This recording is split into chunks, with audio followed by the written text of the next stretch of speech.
Hello everyone. Welcome to, well, one, a new stream layout that I hope is not eye-searing, and welcome to the start of a new series. Woohoo. Also congrats Dolly on getting vaccinated.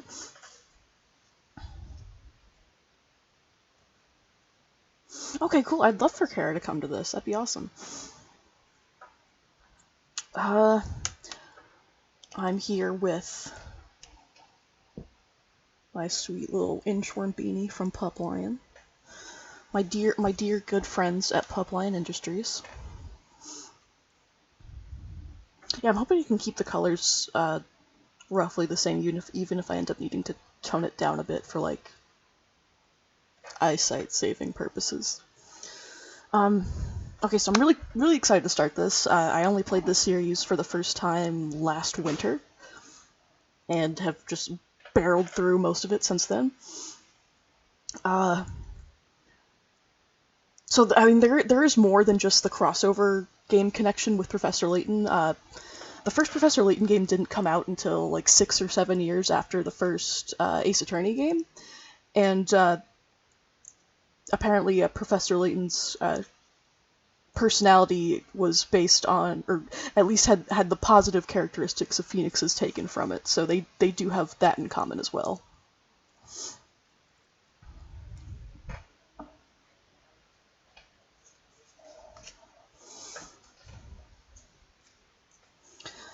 Now, I think that's all the background info I had to get into. Let me make sure everything's squared away and my computer's not going to crap out on me mid-game.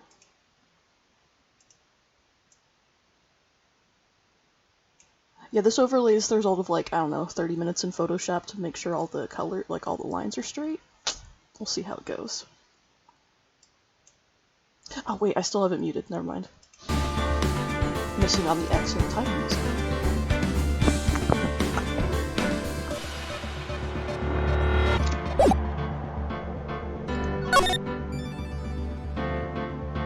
Finally, I can play this with my keyboard and mouse and not have to get my tablet out every time.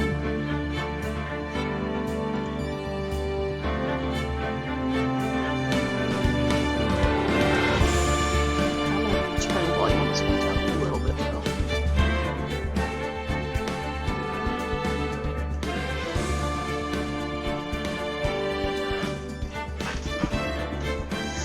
Alright, episode 1, the first turnabout, which is the tutorial case, so it's gonna be pretty short.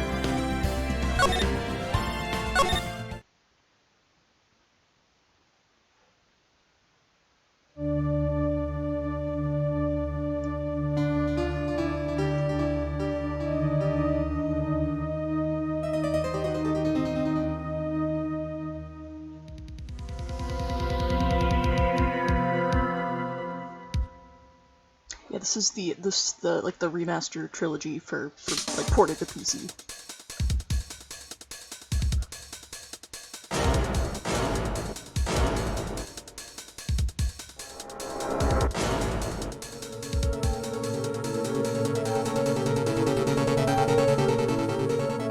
Because it's the tutorial case, they're gonna give you the benefit of knowing exactly who did it ahead of time. Or at least you, the player, not you. But not Phoenix.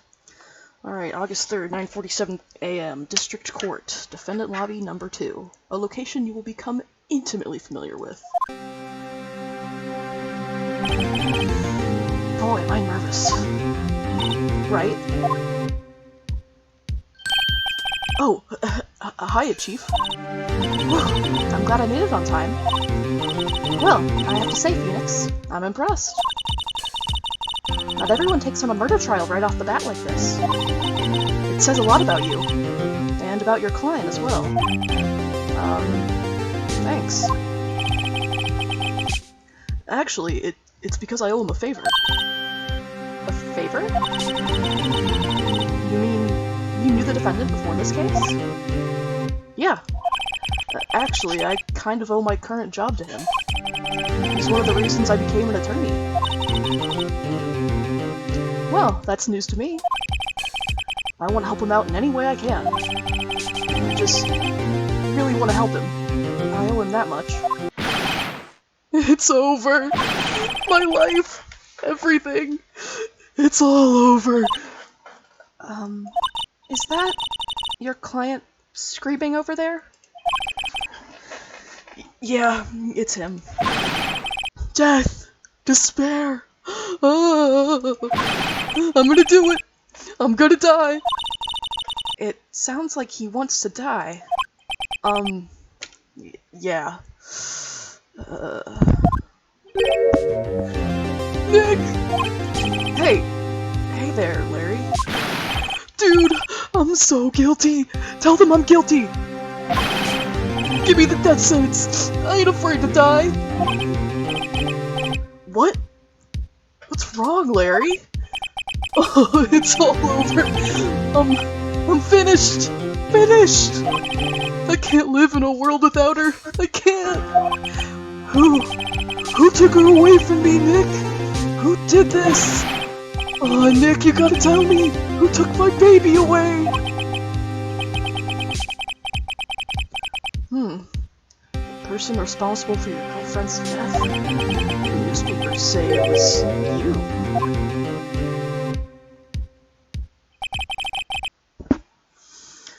My name is Phoenix Wright. Here's the story. My first case is a fairly simple one. There's a dead girl. A young woman was killed in her apartment. The guy they arrested was the unlucky sap dating her. Larry Butts. My best friend since grade school. Our school had a saying, when something smells, it's usually the butts. In the 23 years I've known him, it's usually been true. He has a knack for getting himself into trouble. One thing I can say though, it's usually not his fault. He just has terrible luck. But I know better than anyone that he's a good guy at heart. That, and I owe him one. Which is why I took the case. To clear his name. And that's just what I'm going to do. August 3rd, 10 a.m. Courtroom number 2.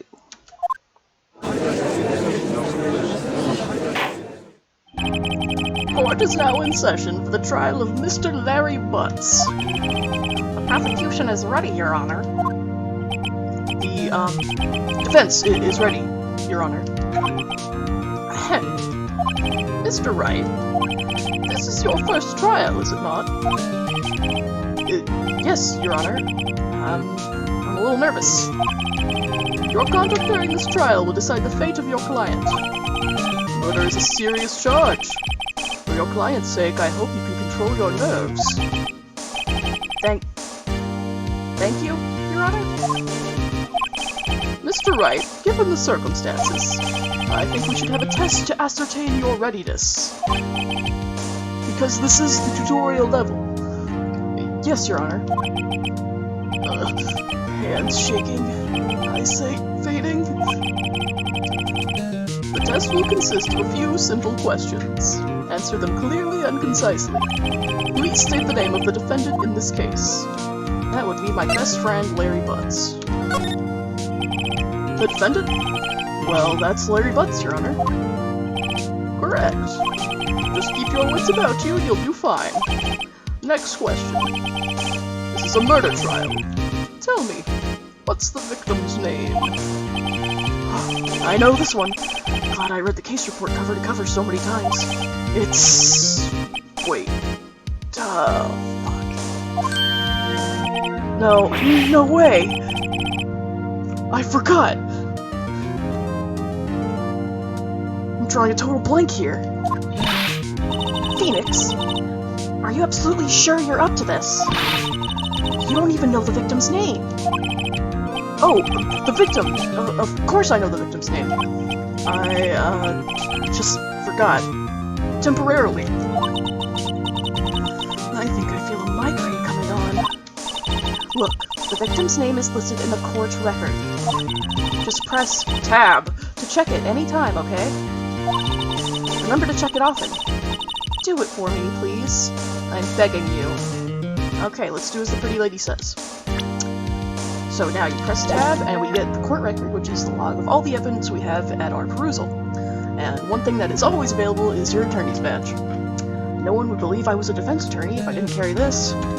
So, now we have the autopsy report. Time of death, July 31st, between 4 and 5 p.m. Cause of death, loss of blood due to blunt trauma. It just says Cindy, not molested.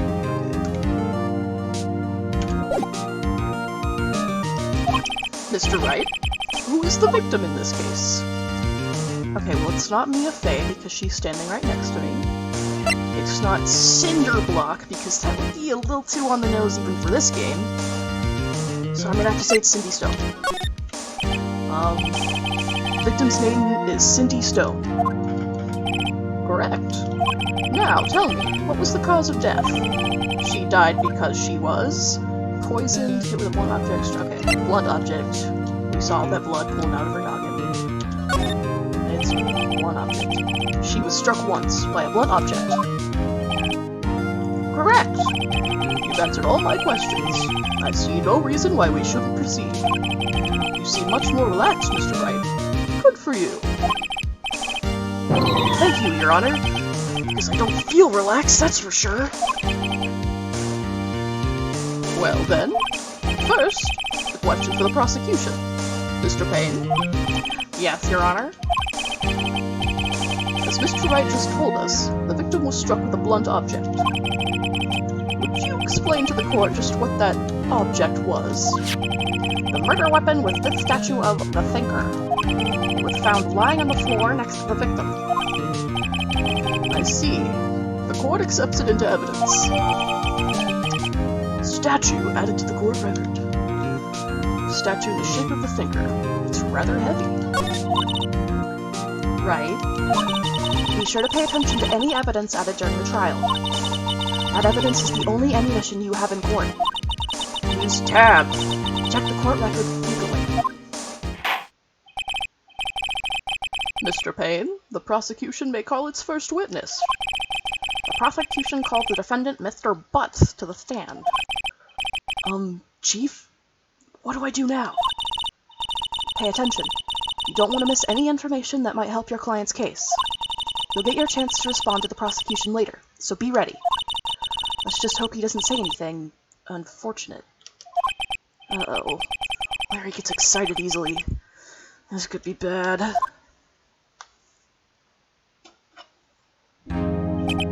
Okay, so that's a marked improvement from the panic attack he was having earlier. Ahem! Mr. Butts, is it not true that the victim had recently dumped you? Hey! Watch it, buddy! We were great together! We were Romeo and Juliet! Cleopatra and Mark Antony! Didn't they all die? I wasn't dumped! She just wasn't taking my phone calls. Or seeing me. Ever. What's it to you, anyway? Mr. Butts, what you describe is generally what we mean by dumped. In fact, she had completely abandoned you, and was seeing other men. She had just returned from overseas with one of them the day before the murder. What do you mean, one of them? Lies! All of it, lies! I don't believe a word of it. Your Honor, the victim's passport. According to this, she was in Paris until the day before he died. So she was in France? Maybe she deserved to die. Passport added to the court record.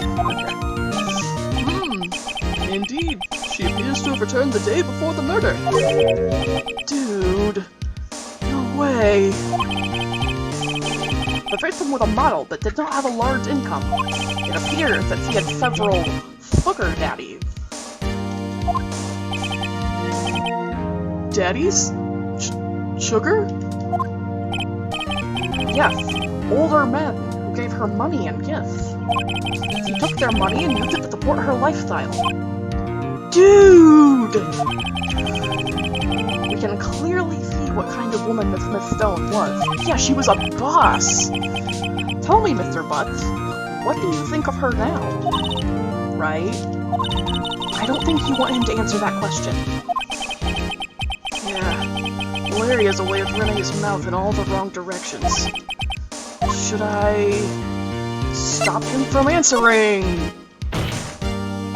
My client had no idea the victim was seeing other men. That question is irrelevant to this case. Dude! Nick! What do you mean irrelevant? That cheatin' she-dog? I'm gonna die. I'm just gonna drop dead. Yeah, and when I meet her in the afterlife, I'm going to get to the bottom of this. Let's continue with the trial, shall we? I believe the accused's motive is clear to everyone. Yes, quite. Guilty! Oh boy. This is not looking good. Next question. You went to the victim's apartment on the day of the murder, did you not? Gulp. Well, did you? Or did you not? Well, maybe I did, maybe I didn't. Oh, he went. What do I do? Have him answer. Okay. I think you need to answer that one honestly, my dude. I know. I'll send him a signal. Tell the truth! Yeah! Yeah, I was there. I went. Order! Well, Mr. Butts. Dude, chill. She wasn't home, man. So, like, I didn't see her. Objection! Your Honor, the defendant is lying. Lying? The prosecution would like to call a witness who can prove Mr. Butts is lying. Well, that simplifies matters. Who is your witness? The man who found the victim's body, just before making the gruesome discovery. He saw the defendant fleeing the scene of the crime.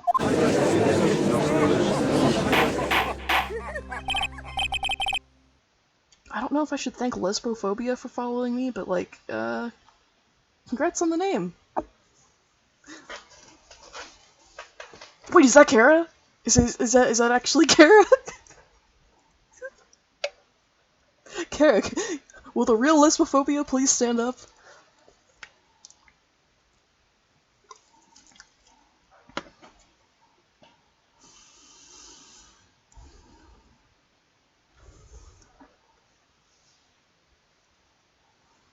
Oh yeah, hello Kara, welcome to the stream.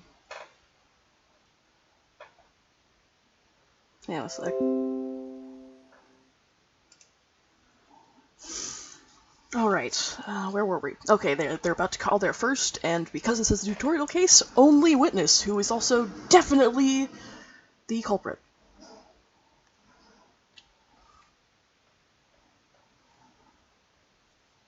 Order! Order in the court! Mr. Payne, the prosecution may call its witness. Yes, Your Honor. This is bad. On the day of the murder, my witness was selling newspapers at the victim's building. Video gaming indeed. Hey, Devin. Please bring Mr. Frank Solid to the stand. Damn, now I got 2 burgers in here. Hey, haven't we seen that guy somewhere before? Mr. Solid, you sell newspaper subscriptions. Is this correct? Oh, yes. Newspapers, yes. Mr. Sott, you may proceed with your testimony. Please tell the court what you saw on the day of the murder. Alright, here we go. He's gonna testify. I was going door to door selling subscriptions when I saw a man fleeing an apartment. I thought he must be in a hurry because he left the door half open behind him. Thinking it strange, I looked inside the apartment. Then I saw her lying there, a woman, not moving, dead. I quailed in fright and found myself unable to go inside. I thought to call the police immediately. However, the phone in her apartment wasn't working. I went to a nearby park and found a public phone. I remember the time exactly. It was 1 o'clock p.m. Oh, that's definitely not gonna come back and kill you. I'm so confident in my airtight alibi that I'm even going to drop an exact time.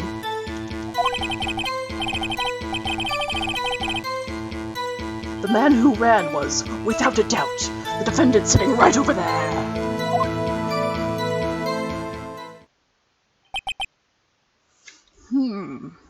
That's good enough for me. Guilty. Larry, why didn't you tell the truth? I can't defend you against testimony like that. Incidentally, why wasn't the phone in the victim's apartment working? Your Honor, at the time of the murder, there was a blackout in the building. Aren't phones supposed to work during a blackout? Yes, Your Honor. However, some cordless phones do not function normally. Oh, the 2001 of it all. The phone that Mr. Thought used was one of those. Your Honor, I have a record of the blackout for your perusal. Alright, electricity to Ms. Stone's building was out from noon to 6 p.m. on the day of the crime. Now, Mr. Wright. Yes, yes, Your Honor? Try to act casual about it. You may begin your cross-examination. Cross-examination, Your Honor? Oh no, that's like a whole new game mechanic that I gotta learn. Alright, right. This is it. The real deal. What exactly am I supposed to do? Why, you exposed the lies in the testimony the witness just gave. Lies? What? He was lying? But you can't just do that. You can't just go up on the stand in court and tell lies. Your client is innocent, right? That witness must have lied in his testimony. Or is your client really guilty? How do I prove he's not? You hold the key. It's in the evidence. Compare the witness's testimony to the evidence at hand. There's bound to be a contradiction in there.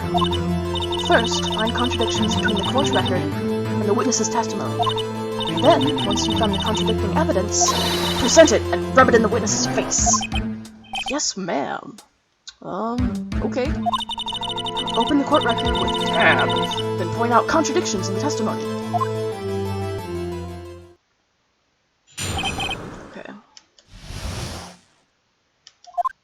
Okay, so now I can, like, freely go back and forth between all of these little paragraphs of text.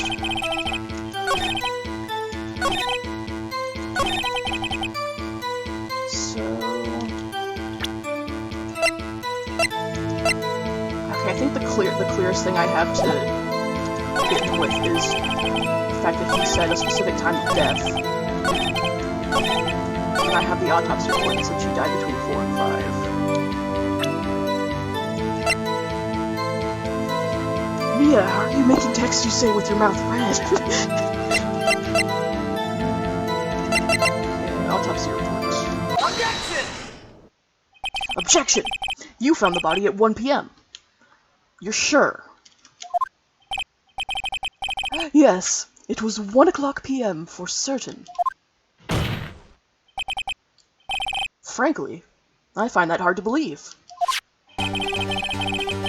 Your statement directly contradicts the autopsy report. The autopsy notes the time of death at sometime after 4 p.m. There was no body to find at 1 p.m. How do you explain this 3-hour gap? Oh, that. Objection. This is trivial. The witness merely forgot the time. After his testimony, I find that hard to believe. Mr. Solid, why were you so certain that you found the body at 1 p.m.?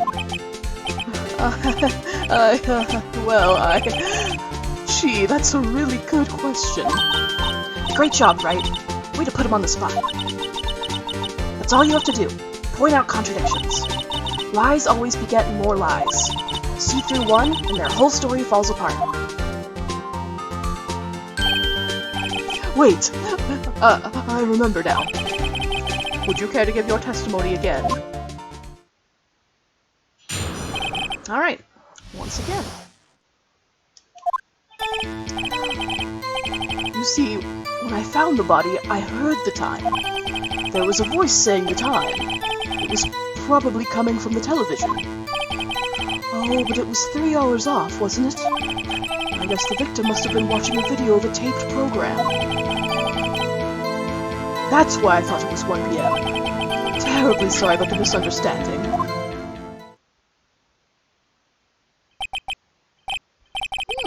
I see. You heard a voice saying the time on a taped program. Mr. Wright, you may cross-examine the witness. Right? You know what to do. I've got this one. Okay. Okay. You could not have heard a voice coming from the television because there was a blackout from noon to 6 that day, which means her television could not have possibly been on. Objection! Objection! Hold it right there. The prosecution has said there was a blackout at the time of the discovery, and this record proves it. You couldn't have heard a television or a video. Ooh, now that's a little crack in his facade there. Well, the defense has a point. Do you have an explanation for this, Mr. Solid? No, I find it quite puzzling myself. Quite. Wait. I remember now. Mr. Solid? The court would prefer to hear an accurate testimony from the very beginning. These constant corrections are harming your credibility. That, and you seem rather... sus.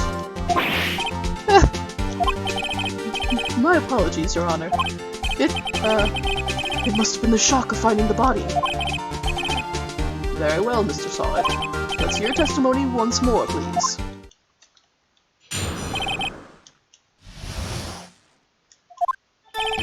Actually, I didn't hear the time. I saw it.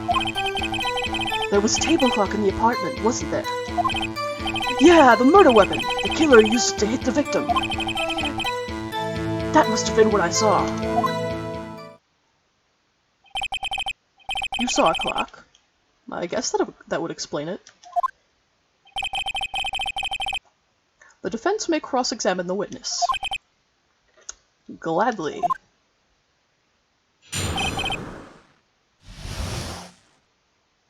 I'm gonna say that, like, even if it's a tutorial trial, it does count as spoilers because most of the people in here,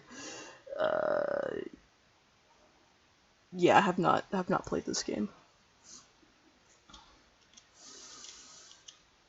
Though, also, the opening cutscene does have this guy explicitly saying, "I killed her, and I'm going to frame Larry for it." All right. I didn't hear it. I saw it. There was a table clock in the apartment, wasn't there?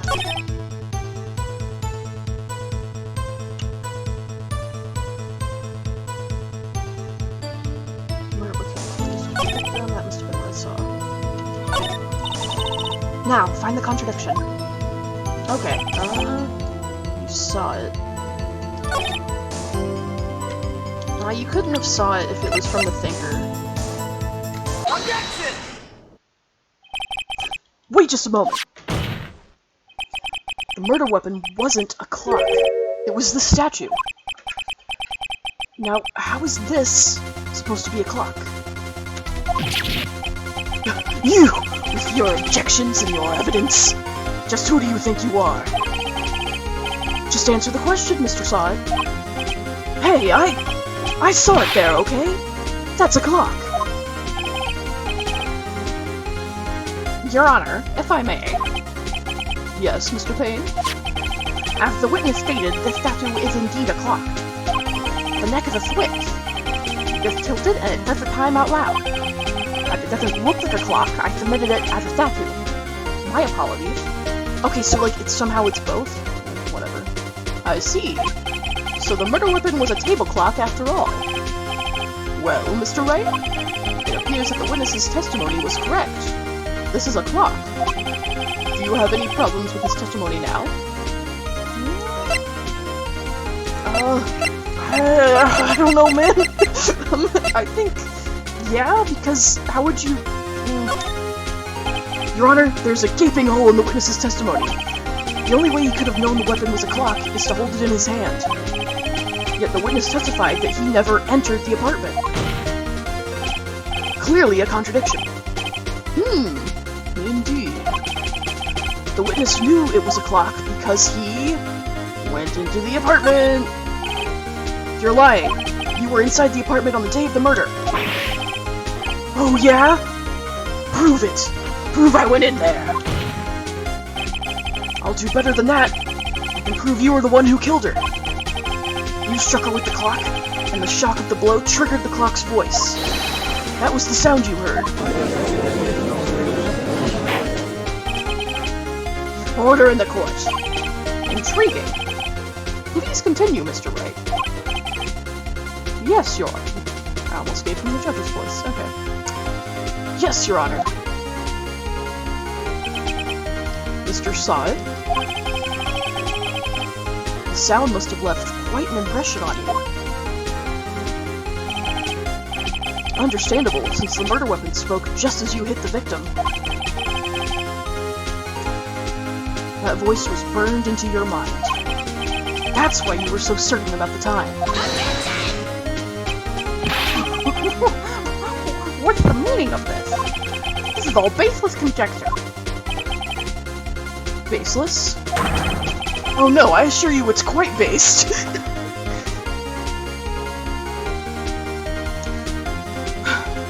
Just look at the witness's face.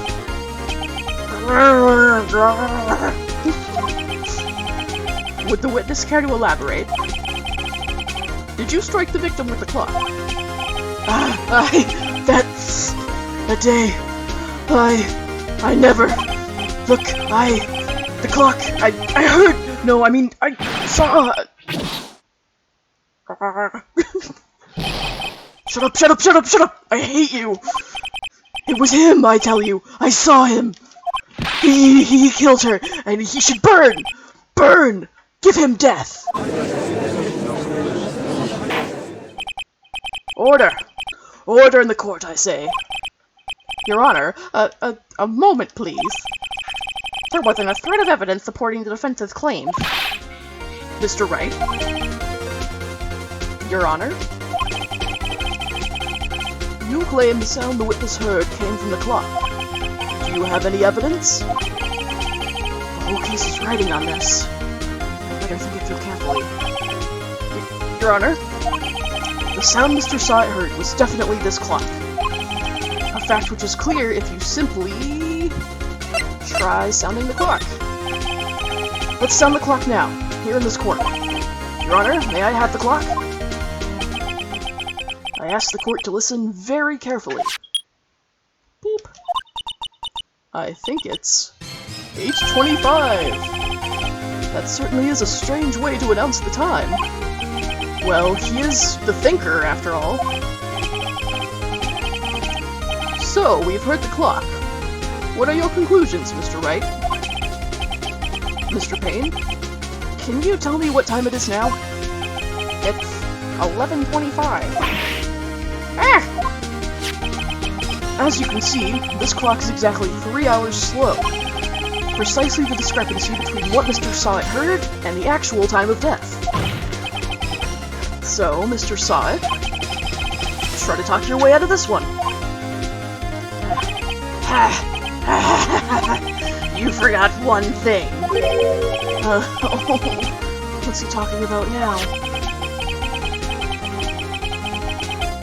While it may seem like that clock is running 3 hours slow, it proves nothing. How do you know it was running 3 hours slow on the day of the murder? If you can't prove that, you don't have a case. Oh shit, that's right. Right! How am I gonna prove that? Damn it! So close. Mr. Wright, it seems you lack the critical evidence to support your claim. Well, damn! Yes, Your Honor. This means I cannot let you indict the witness. Unfortunately. This ends the cross-examination of Mr. Frank Solid. I come all the way down here to testify, and look what happens. You treat me like a criminal. A criminal! You lawyers are all slime. Grrr. I almost had it. Sorry, Larry. I failed you. There's nothing I can do about it now. Not so fast, Mr. Syatt. Mia, I mean, Chief. Listen up, Wright. Don't throw this one away. Not like this. Think. But, Chief, it's over. I can't prove the clock was slowed the day of the murder. Nobody can prove that. Well, yes. But that doesn't mean you can't still win. Try thinking out of the box. Don't waste time doubting the facts. Assume the clock was 3 hours slow, and think through it. Ask yourself, why was the clock 3 hours slow? Figure out the reason, and you'll have your proof. Right? Right? Can you think of a reason as to why the clock would be 3 hours slow? Yes, I can, because she just came back from France. Wait! Maybe I can prove it. You must have evidence somewhere that can prove it, right? Find it and let them have it. Well, Mr. Wright, you say the clock was already running slow on the day of the murder. Have you found evidence to support this claim? Of course. There's a piece of evidence in the court record that can prove my claim beyond a doubt. Ha! Tough words. Let's see you pull this one off. Let's see this evidence that proves that the clock was running slow. That would be Miss Cindy's passport. Take that!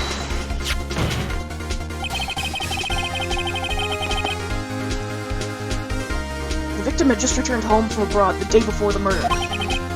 As we all know, the time difference between here and Paris is 9 hours. When it's 4 p.m. here, it's 1 a.m. the next day there. The clock wasn't 3 hours slow, it was 9 hours fast. The victim hadn't reset her clock since returning home. That's why the time you heard when you struck her dead in her apartment was wrong. Proof enough for you, Mr. Syatt? Or should I say, Mr. Did It?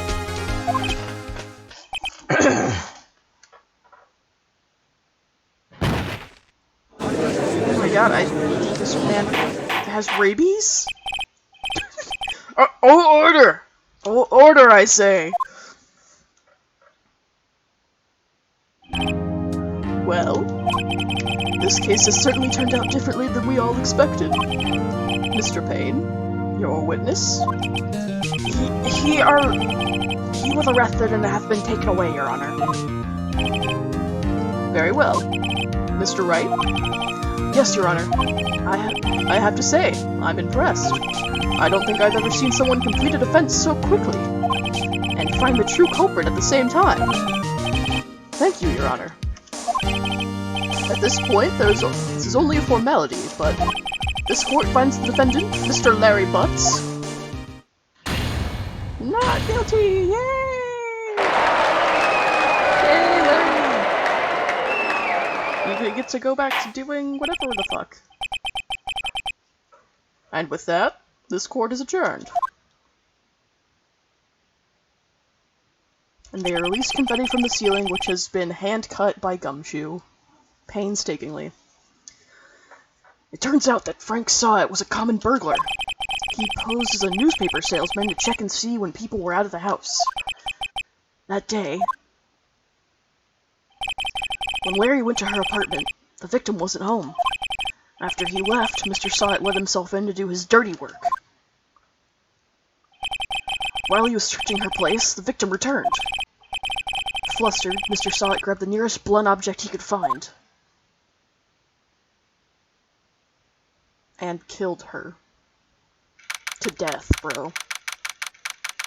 August 3rd, 2:32 p.m., District Court, Defendant Lobby number 2. I still can't believe we won.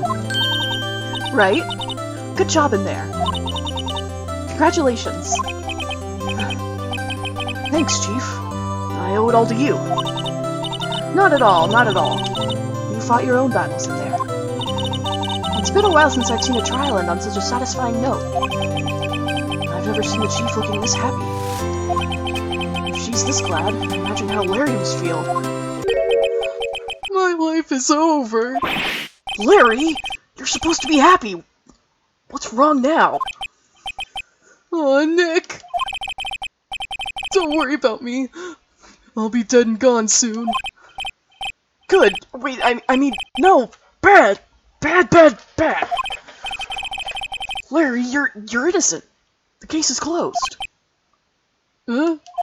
But my Cindy Wendy's gone, man. Gone forever. Larry, she was a... Oh, Phoenix, you want to say she was a whore, don't you? Nah, never mind.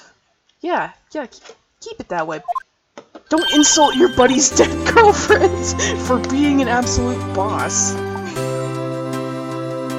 Phoenix, we've already gone through 6 games with a misogynist protagonist. Don't make this be another one. Congratulations, Harry. Harry? Yes, you.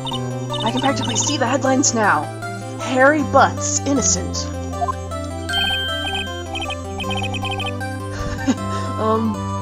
Thanks. I really owe you one. I won't forget this, ever. Let's celebrate. Dinner? Movie? My treat? Oh no, I couldn't. Hey, I was the one who got you off the hook. Oh, hey! Here, take this.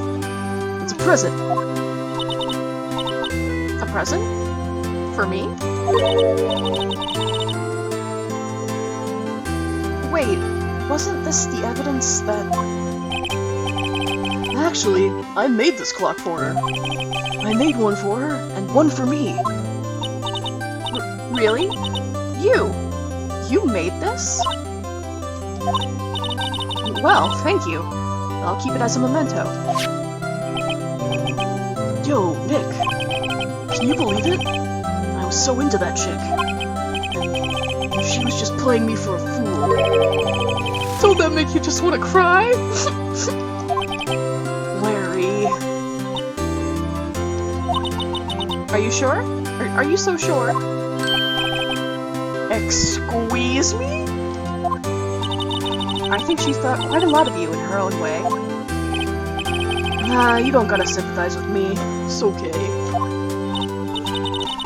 Oh, I'm not just sympathizing, really. Isn't that right? Don't you have something to show your friend?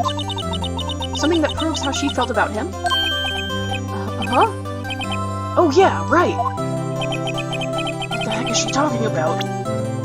My attorney's badge! I think it's the fact that she kept the statue that Larry made for her. Take that! Check this out, Larry. Proof positive you weren't just some chump to her. Huh? What about that clock? This is the clock you made for her, Larry. She took it with her when she traveled. Whatever. She probably just needed a clock, that's all. You think so? It's a pretty heavy clock to take traveling. Well, make of it what you will. Hey, Nick. I'm glad I asked you to be my lawyer. Really, I am. Thanks. Hope that made him feel a little better. Phoenix's friends, Harry Butts, Hugh Jazz, Saul T. Balls, Seymour Butts, and Homer Sexual. Right? I hope you see the importance of evidence now. Also, hopefully you realize, things change depending on how you look at them. People, too. We never really know if our clients are guilty or innocent. All we can do is believe in them. And in order to believe in them, you have to believe in yourself. Right? Listen. Learn. Grow strong. Never let go of what you believe in. Never.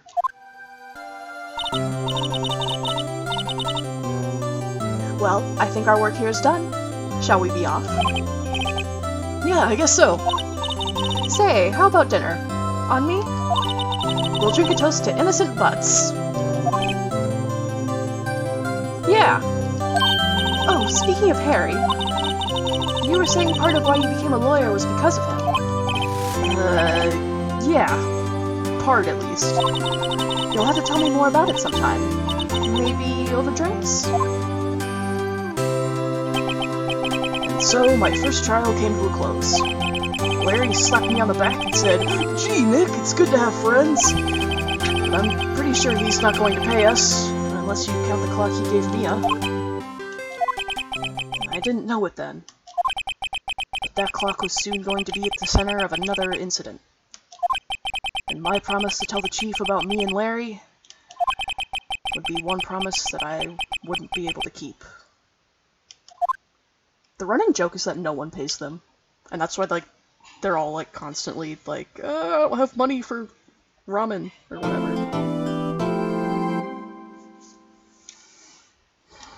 Okay, saving here. I'm gonna save over my achievement hunting file for recipe turnabout.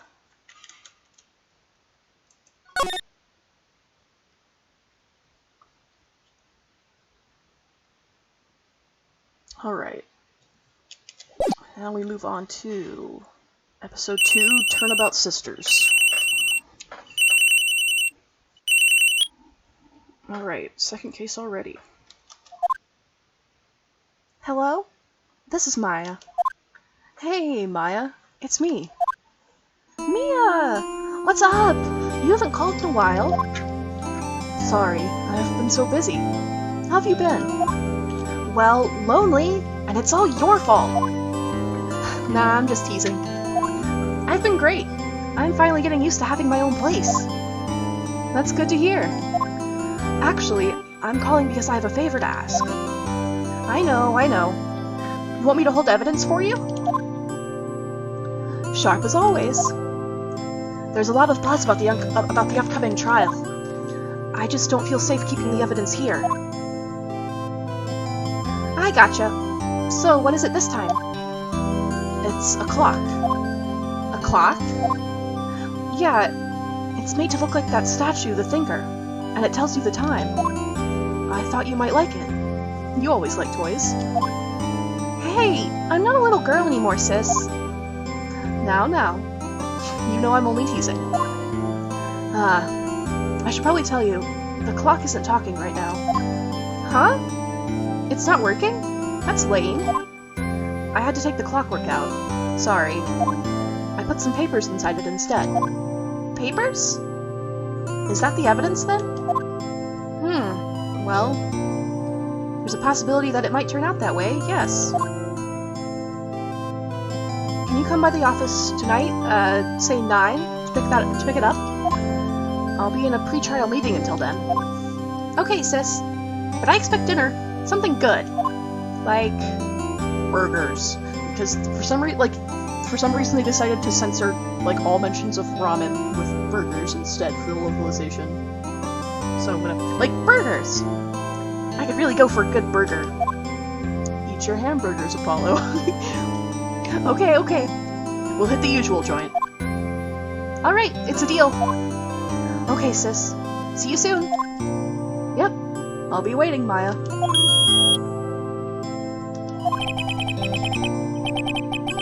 Conversation recorded. September 5th, 9:27 a.m.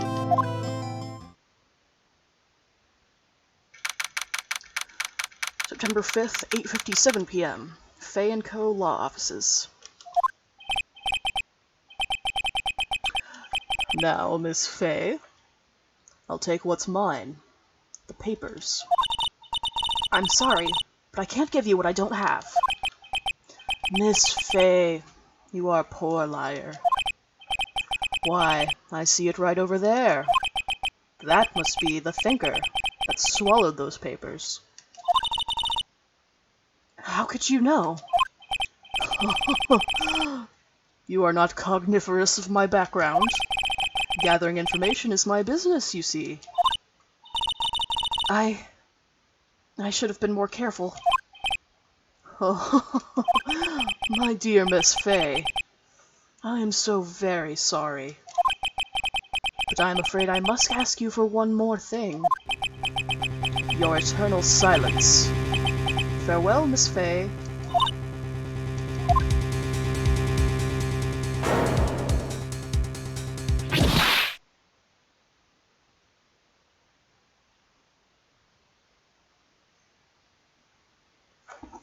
Red, white, blue.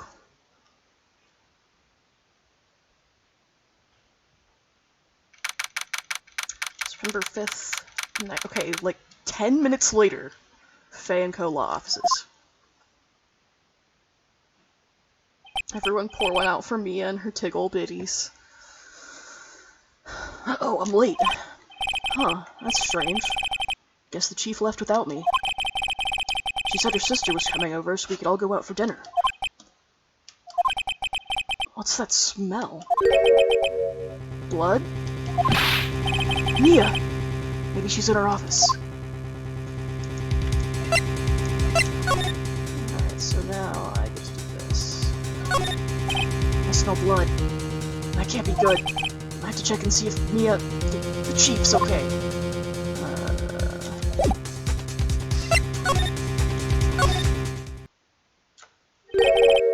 That smell. Blood.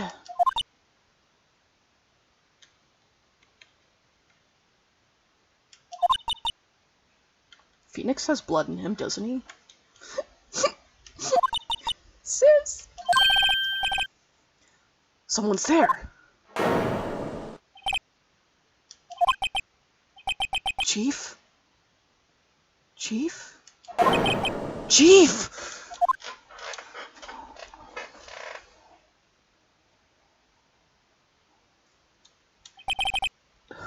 Who are you?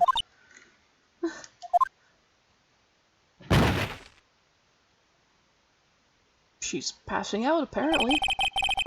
That strange girl dropped out cold. I left her lying on the office sofa. I went back to the chief, where she lay under the window.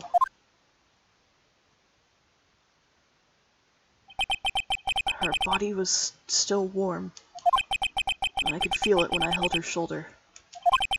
Then, all too quickly, it began to fade, until finally she was cold.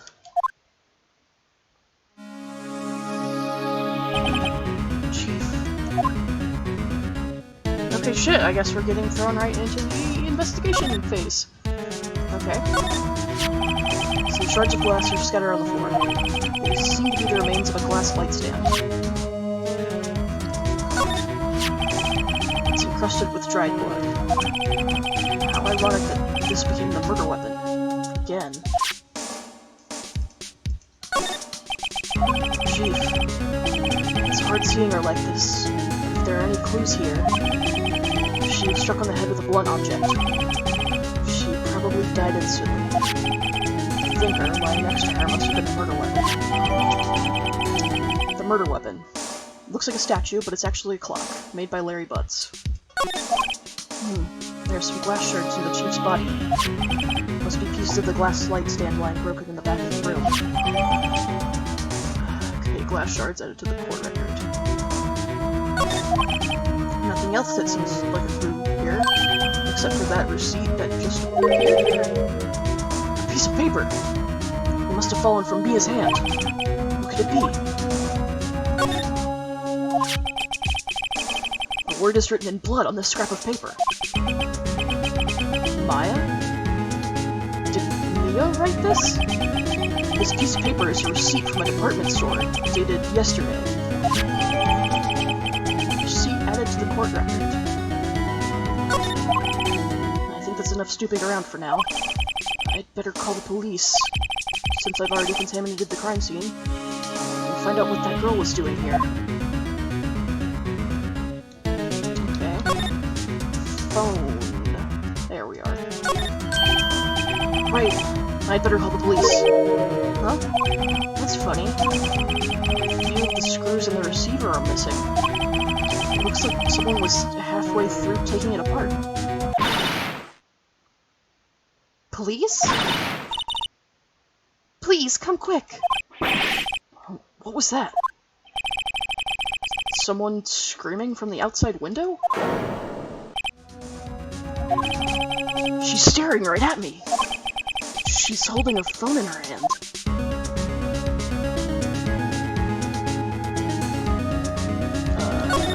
Do I go look out the window now? There's a large building right across from the office. The Gatewater Hotel. Nice, luxurious place. Is Charlie the Plane okay? Perfectly normal office desk. She had a very particular policy about office decor. Spend big on stuff the clients use, but keep your own stuff simple. Okay, I guess I can't check up on Charlie. That sucks. Surprisingly, the chief was never good with machines. Thought all she used this PC for was email. She picked up this ancient model at some garage sale for practically nothing. Okay, what else do I need to look at? Chief's chair. Simple, functional design. Feels pretty good to sit in, too.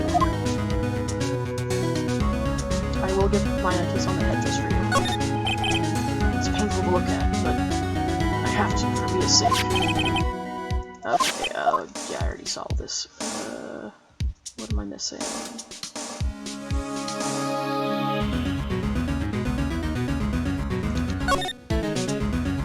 Oh, yeah, that. The Fay & Co. ledger book. Everything is written in the chief's ultra-neat handwriting. It's a small office, but it makes a good bit of money. Somehow. Despite Larry not paying us. All the chief's important documents are packed in here. This is where she filed her case records and recent rulings. Okay, so like, was anything stolen? Besides whatever was in the computer? Okay, let's see if Maya's okay. Huh? That girl just now. Where'd she go? I put her right there on the sofa. Uh-oh. I hope she didn't run on me. Yipes! Don't scare me like that. Excuse me, but who are you? It's okay. I work here. Maya Fay. Maya Fay? Maya. So Mia was writing this girl's name. Maybe I should show her the receipt? I never thought there'd be a use for evidence like this outside the courtroom. Turns out there's going to be a lot of use for it. Before Mia died, she wrote a message with her own blood. She wrote it on the back of this receipt. Huh? That's my name! Why would she write my name? Please, just calm down. Why would Sis write my name? Oh, now I've done it.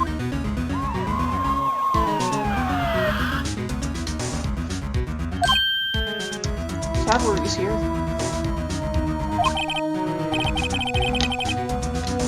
The police. Sounds like they're coming this way. Freeze! Police! There's my big handsome man.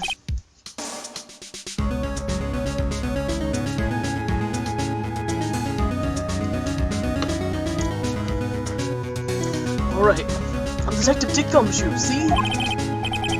Gumshoe? What an odd name. You're gonna be encountering a lot of those, Phoenix, my friend.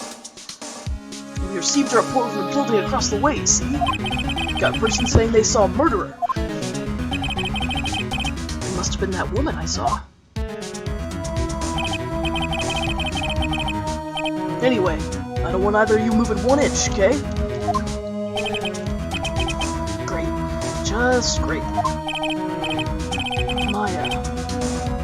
Wait, she wouldn't have. Nah. Whoa! Yo, there's like a dead body in here, you guys! Excuse me! Eek! This word Maya here mean anything to you?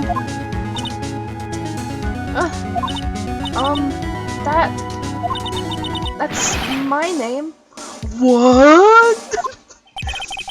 The victim drew this here note in her own blood, see? With her dying breath, she wrote down the killer's name. Killer? I'm not- Case closed! You're coming down to the precinct, ma'am. See, okay, there's a couple places here where it's like auto-advancing the text without me hitting the button just to drive home how fast the conversation is happening. So anyway. I can't look at Gumshoe in the eyes. Why? Because you're so fascinated by his huge tits? You're coming down to the precinct, ma'am. What?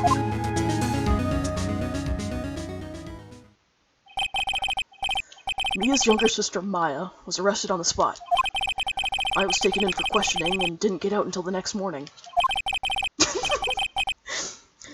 I know, because I sent... Okay, the picture of him is Wreck-It Ralph, yeah.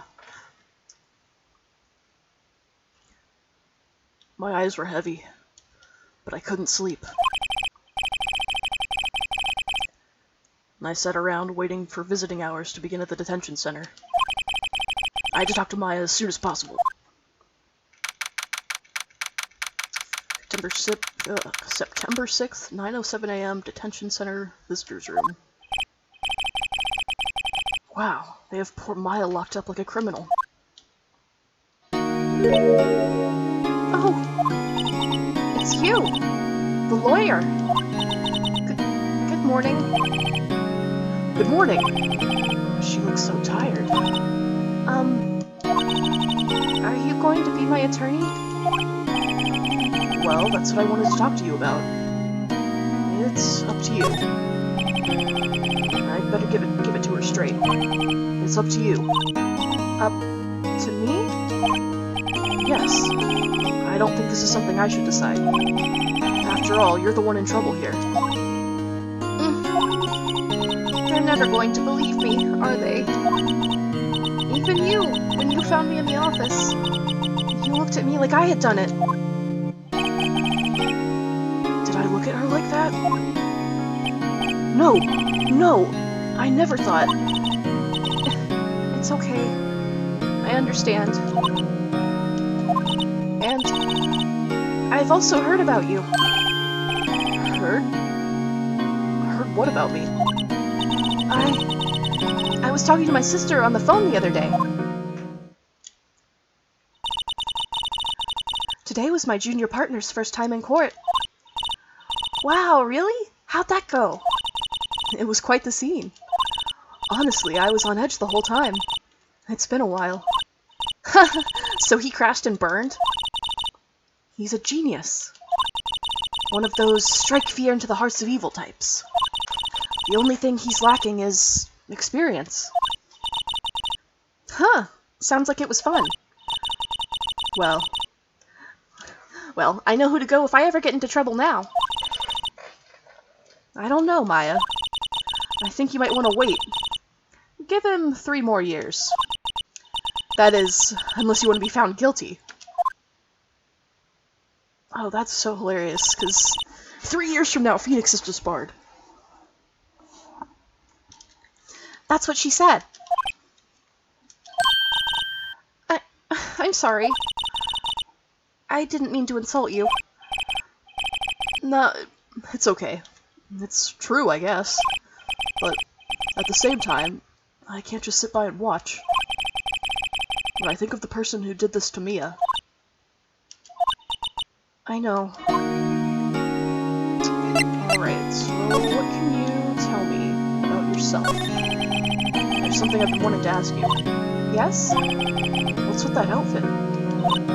Oh, this? This is what all the acolytes wear. It's my uniform, you could say. Acolytes? Like, people in religious training? What is it you do? Oh, it's nothing strange, really. I'm a spirit medium. In training. Spirit medium? I'm pretty sure that qualifies as strange. Okay, tell me more about spirit mediums. So, you're an acolyte. Medium in training.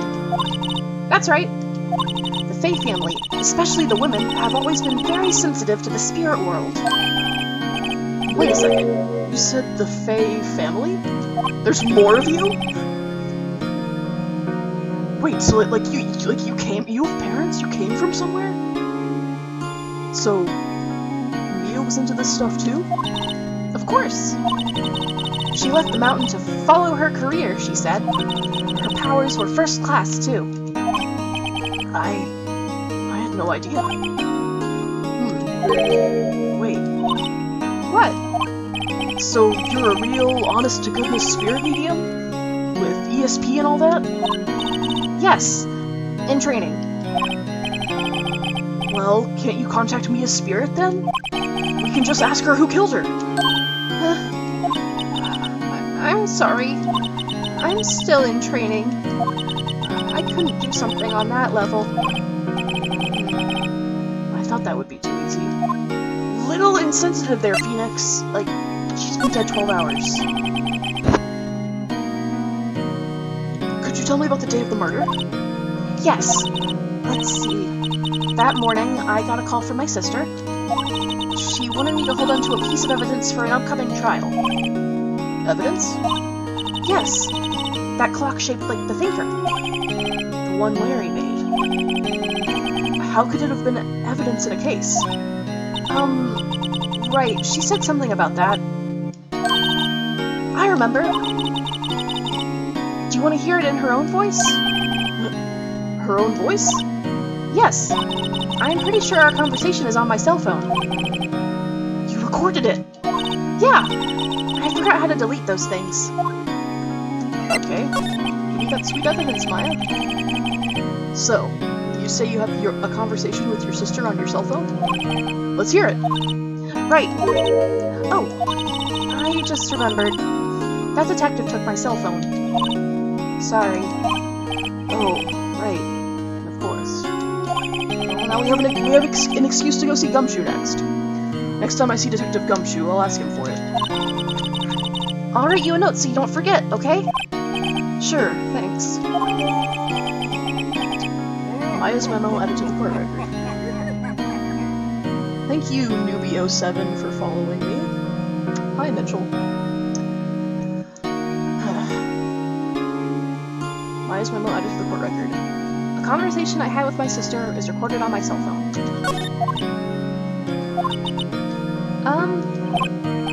Huh?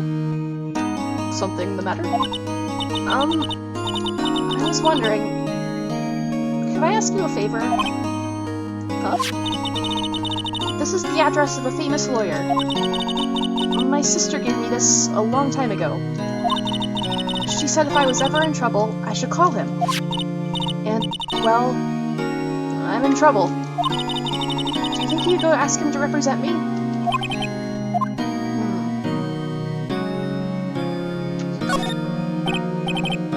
Hi, Mitchell. What's up is that I am playing Phoenix Wright Ace Attorney, and I just started the second case, where unfortunately my mentor Mia Fey has been murdered. And now I have to defend her sister, accused of murder.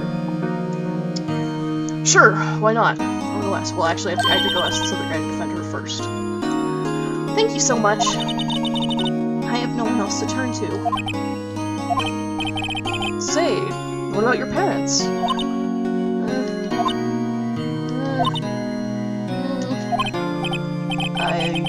I see.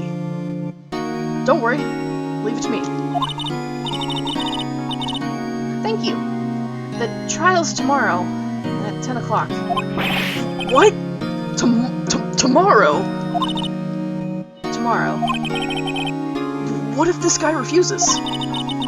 They told me that if I don't find one, the state will pick an attorney to defend me. When will that happen? They're giving me until 4 this afternoon. Visiting hours are almost up. I better hurry. Right, I'll be back. But first I need you to tell me about the day of the crime. Can you tell me about the day of the murder? Sorry. Sorry, I know it must be hard.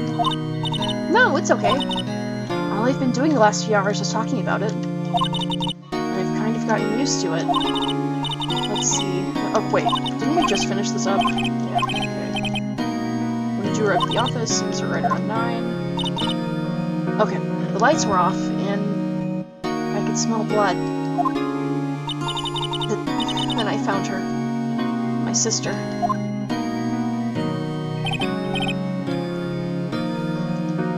Thanks, Maya. That's all I need to hear for now. Okay, that's everything. So now...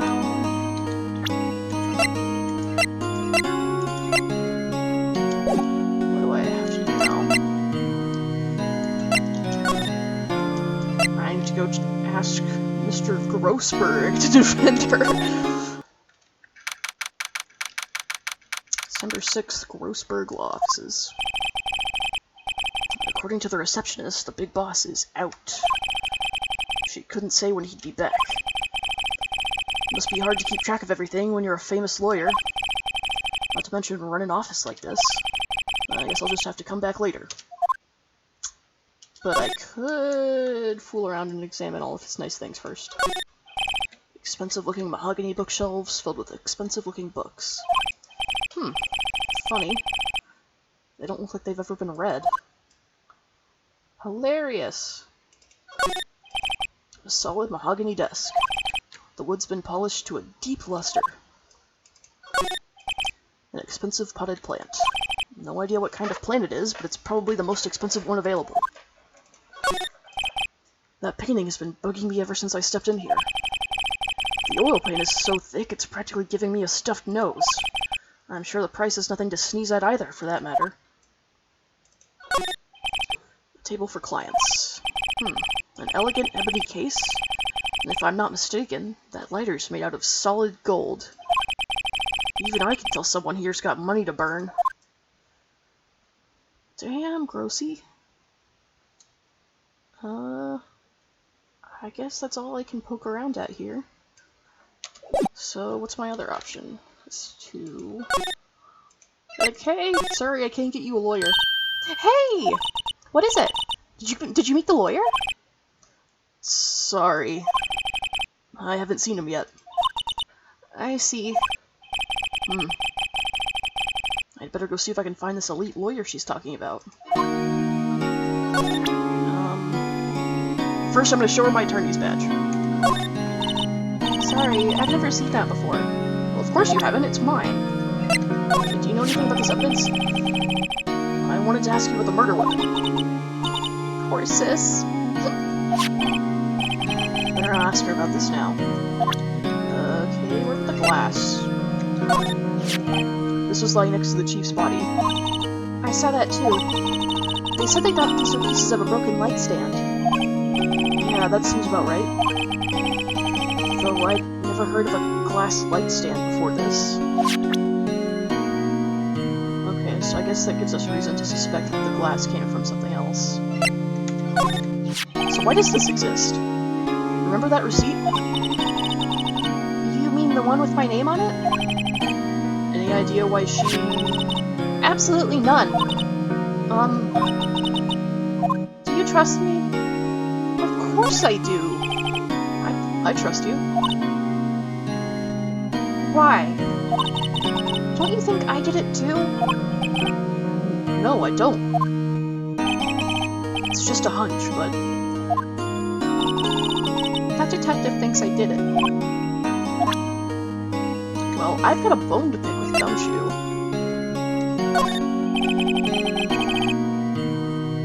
They explicitly say Mia only spends big money on things that will make the clients comfortable, just so that when they show Grossberg's office in comparison, he seems like an egotistic ass.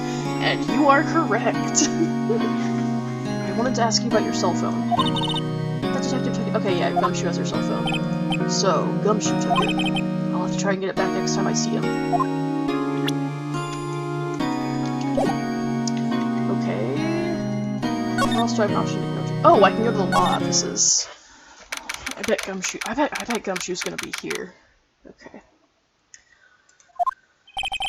The office is filled with police officers. They're all busily searching for clues. Hey, you there! This is a crime scene, pal. No trespassing. Sorry. Don't I know you from somewhere? Wait, you're that Butts guy, aren't you? No. Phoenix Wright. How could anyone mistake me for Larry? Guess I got the name wrong, Mr. Wright. Sorry about that. That Butts guy. He was a killer. And you're no killer. Right? He was proven innocent. Right. And you were... Detective Suede Shoes? Suede Shoes, wasn't it? That's me! Don't step on my blue suede shoes! Hey, wait, that's a song, pal. My name's Dick Gumshoe. Wait, that's Detective Gumshoe to you, pal. Anyway, get the name right. And don't go calling me Dick. Hey, Dick, get over here. Yes, sir. Be right there.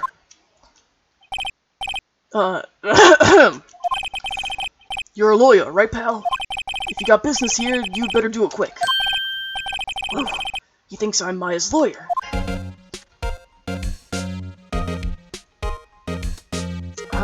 Who named these people was, Shu Takumi. Well... I mean, he's the head writer, right? Oh, the names are hilarious. Alright, tell me about Mia. About Miss Faye. Did you do an autopsy? You wanna know the results, eh? Now, don't you look at me like that, pal. It's no use. I've perfected the puppy dog eyes, and ain't no one gonna take that from me. She might have been your boss, but that doesn't mean you get any special treatment. Alright. You can see the report, but that's all. Alright, autopsy report added to the court record. Mia's autopsy report. Time of death, September 5th at 9 p.m. Cause, single blunt force trauma. Death was instantaneous. Alright. About Maya. Give me her fucking cell phone back. Yeah, I'm looking forward to the trial. Sorry, pal, but this is one trial you aren't going to win. But why do you say that? The city's put Prosecutor Edgeworth on the prosecution. Edgeworth? I'm sure you know what that means, you being a lawyer and all. Edgeworth? Question mark? Prosecutor Edgeworth. Alright. Thanks for stopping by, Mitchell.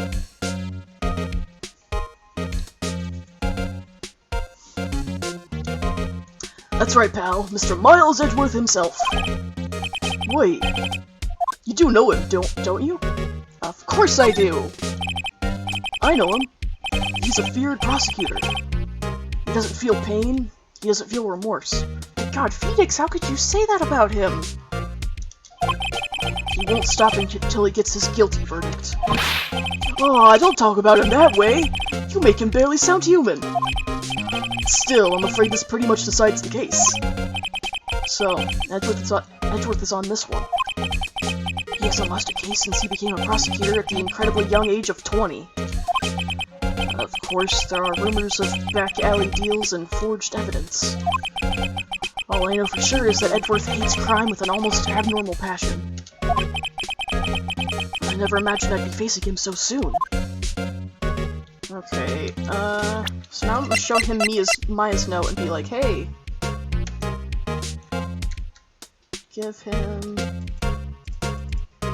me, wait, don't I have an option to present you with evidence yet? I think Phoenix and Edgeworth are the same age, so he would also be 23, like 23, 24 in this. Yeah, that sounds about right. I don't know, once he shows up in the profile section. Oh yeah, okay, 24. Yeah, guess what, everybody? I'm Miles Edgeworth's age. Let's see, okay. Mia's 27. Maya's 17. Gummy is 30. And Miles is 24. A gifted prosecutor and a ruthless man who'd do anything to get a guilty verdict. And you...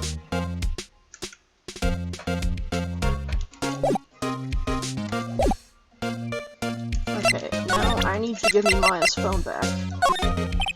I was wondering, did you see Maya Faye's cell phone? Oh, that? I have that. Do you think you could give it back? Sure, I mean, wait a second, pal. Tricky lawyer! Uh-oh, he's on to me. Tell him straight, tell him not so straight. I think we are going to tell him not so straight. Okay, I can't be straight with this guy. But what should I tell him? Something the matter? No, that carrying strap on the cell phone. This, it says, the Steel Samurai, warrior of Neo-Old Tokyo. The Steel Samurai. That action hero on TV? Yeah, you see that strap is a collector's item. She was worried it might get lost if it went down to the precinct. That what she said? Yes? Okay, seems legit. Okay, pal. I wrote down all the numbers she called anyway. Here you go. Seems you didn't notice the recorded conversation. Great detective work, Gummy! Maya's cell phone received from Detective Gumshoe. Check the court record to hear the recorded conversation. I guess I've asked all the questions I need to. You all done, pal? Yes, thank you. I'll be heading out now. Oh, wait! One more thing I wanted to mention to you. I don't suppose you're planning on talking to that witness. Anyway, you'd better not. No influencing the witness with your lawyerly ways, pal. Oh, so there's a witness! Thanks for telling me. Come to think of it, I'd completely forgotten about her. The witness? Yeah, Miss April May. I'm sorry about this, but I can't tell you anything about her. Well, you just told me her name? Miss May, huh? So you've sent her home already, then? You're trying your lawyerly tricks on me now. She's not to go outside her room until the trial. So, she's still in the hotel across the way. I guess I should know better than to try to get a detective to leak information. Aw, shucks. You got that right, pal. Time to pay a visit to Miss May. But first I want to hear Mia's conversation. Okay, this is just the conversation that we saw in the intro cutscene. You haven't called in a while, I want you to hold on to something for me. It's the thinker. I put some papers inside of it. And they were meeting at 9. Okay. Okay. So now let's go talk to Miss Fat Titties.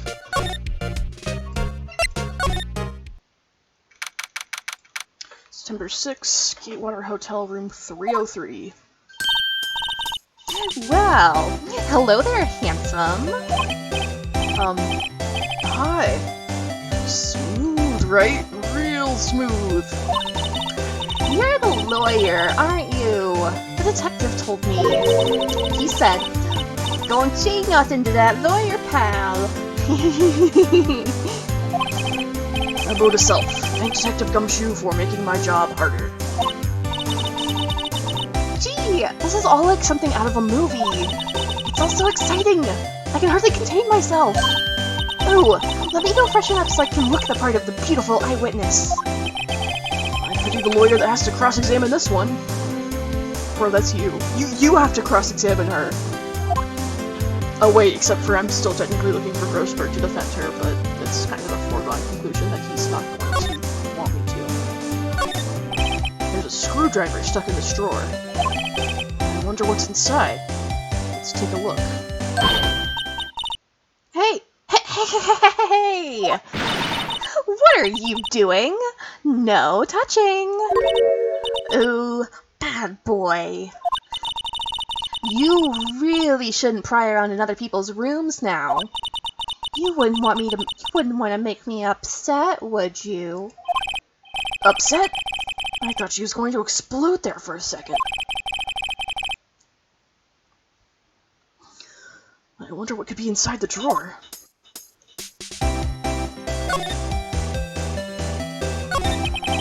Do you think you could tell me something? I need you to describe what you observed at the time of the incident. Oh, observe. Incident. You sound just like a lawyer in the movies.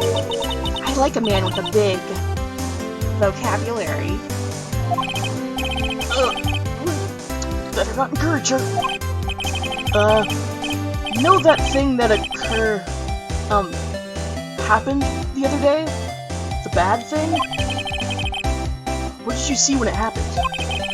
I don't suppose you could tell me about it? Pretty please.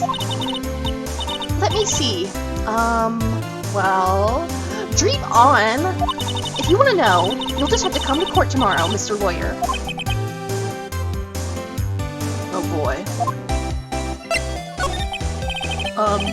Could you... Just who exactly are you? Oh, Mr. Lawyer, are you hitting on me? No! Hey, I'm just doing my job here. You know, you're cute when you blush. Believe me, this is the first time in my life I've blushed this much. Oh, God, your brain is leaking out of your ears onto the floor. Right. Can you just tell me what it is you do? Well, no. And you had your little hopes up, didn't you? Oh boy. I don't know. She hasn't told us anything the first 2 times, but maybe 3rd time's the charm. I see there are 2 glasses on the table. Is someone staying here with you? Ooh, what amazing powers of observation! You must be one of those famous detectives like on television. Oh, no, not me. I'm, just a lawyer. Stay, Mr. Big Detective. Why don't you go look for clues in the garbage, Miss May doesn't like nosy little lawyers. Oh boy. Okay. I don't have anything worth presenting to her. Let me make sure I didn't miss anything in the room yet. Late summer sunlight streams through the window. There's the Fuckin Co-Lofts building, of course. You can see the inside of the room pretty clearly from here. I think it would be a little difficult to recognize a face from this distance, though.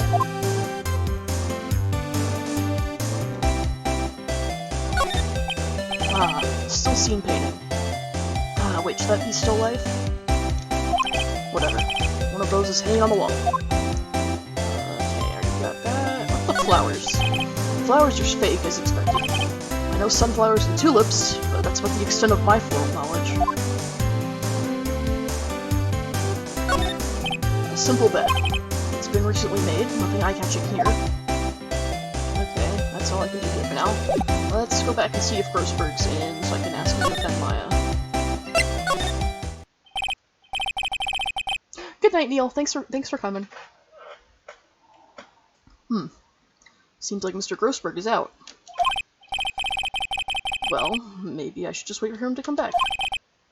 If that wasn't the most over-the-top clearing of the throat I've ever heard. So, you're the one they say has been looking for me. Yes, that's me. He looks even grander than I imagined. That badge on your collar. Ah, so you're a lawyer, are you now? Yes, well, yes. And what do you want? I'm not particularly busy these days. Please proceed. Not busy? Then how come no one could get in touch with you? Something the matter? You came to see the one and only Marvin Grossberg, did you not? Well, here I am, boy. What do you want? Out with it. Well, sir, actually, it's about Maya. Maya Fey. You say what? Yes. Maya Fey. Go on. Why the strange reaction? Acha-cha. I'm really quite busy here, son. I can't go taking cases on a day's notice. No, it's quite impossible. Wait a second. How did you know the trial was tomorrow? Huh? Anyway, I'm afraid it's entirely impossible for me to represent her. Sorry, end of discussion. What's going on? He refused me before I even got a chance to ask him. What do I tell Maya? I tell her, congratulations, I'm your new lawyer. How can you just refuse like that? Please, tell me why you won't take the case. Well, you see, it's just... I'm busy, you see. But the client is Mia Fey's sister. Mia trusted you. She knew her sister would be in good hands. Yes, of course, I know that. However, I'm sorry, but I must refuse. Sorry, goodbye. Creep. Fine. I don't have time to argue with you anyway. I'll go look elsewhere. No. Huh? Did you say something? I think not, I said. What do you mean? I'm terribly, terribly sorry. But I'm afraid that no lawyer worth their salt will take on this particular case. Terribly sorry, my boy. Why? I cannot say. I beg your pardon, but could you leave? Now? I have nothing more to discuss with you. What's going on here? I don't know. He asked me to leave, but I'm gonna keep asking him questions. How did you know Mia Fey? She worked here a long time ago. Quite the apprentice, that one. Learned my techniques in the blink of an eye. She left one day, quite suddenly. She had a mission, you see. A mission? You could see it in her eyes. She followed it with a burning passion. Never looked back, that one. That's quite a painting. Ah, you noticed. It's my pride and joy. Impressive, isn't it? Well, isn't it? The color of the sky, the hue of the sea, the weave of the straw hat. It's worth at least 3 million.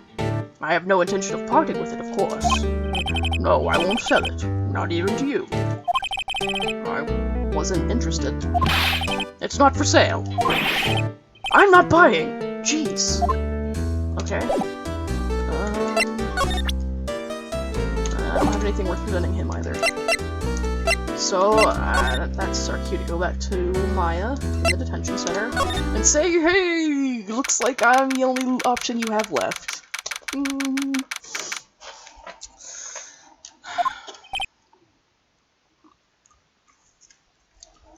Hiya. Oh, you're back. Did you find the lawyer? Well, what do I tell her? Well, you see, let's be honest. I really don't think you should use that guy. He didn't seem healthy. He was all skin and bones. What really happened?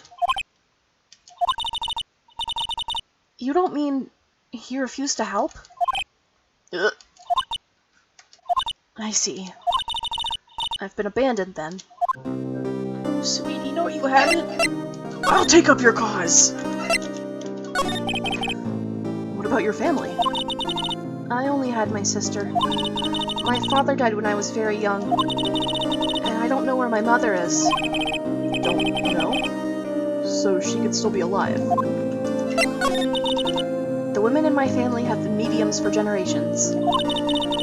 They say a lot of spiritual power runs in our blood. About 15 years ago, our family was involved in an incident. There was a man, and he ruined our mother's life. Ruined? After that, she disappeared. Several years after that, my sister announced she would become a lawyer, and she left the mountain. So, you live by yourself? Yes. I've gotten used to it. Oh, also, I had to become independent, or I would lose my powers. There was a man, and he told her how Steve Jobs died. What? Steve Jobs died? How did he die? Oh, Mr. Wright. He died of ligma. What's ligma? Ligma balls! Got you, Phoenix! I feel bad for her, all by herself up on that mountain. So who's your mother's enemy? So, who is this man who, ruined your mother? About 15 years ago, there was an unusual murder case. It made quite a stir. Everyone was talking about it, apparently. The police were running out of leads, and they were getting desperate. Wait, they didn't use a spirit medium, did they? The police convinced my mother to try to contact the victim. Wow. So what happened?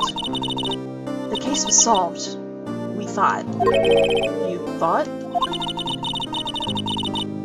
The man my mother helped the police capture was innocent. The police's consultation with the medium had all been carried out in secret, of course. But a man found out about it and leaked it to the press. He told all the papers that my mother was a fraud, and the media jumped on it big time. She, my mother, became the laughingstock of the nation. Yes, the California mediums up in the mountains. I see. White. Excuse me? White? Why are you white? That was his name. My sister told me. White. Just a little longer now before the state-appointed lawyer comes, I guess. 4 p.m. Time's up. What should I do? Do I just leave her and go home? No, you defend her, you idiot! I've made up my mind. I'm going to defend you whether you want me to or not. Huh? Why? Why? Well, I can't abandon you. Someone else is the culprit. I don't. Okay, but like it's both of these. I'm gonna say I can't abandon you. No one is as sad as a person without any friends. I would know. I have 0 friends. Oh, that's exactly what he said. I know. I've been there a long time ago. Oh, this baby. Why did I become a lawyer in the first place? Because someone has to look out for the people who have no one on their side. Maya, I won't abandon you. You can count on me. That's so kind of you.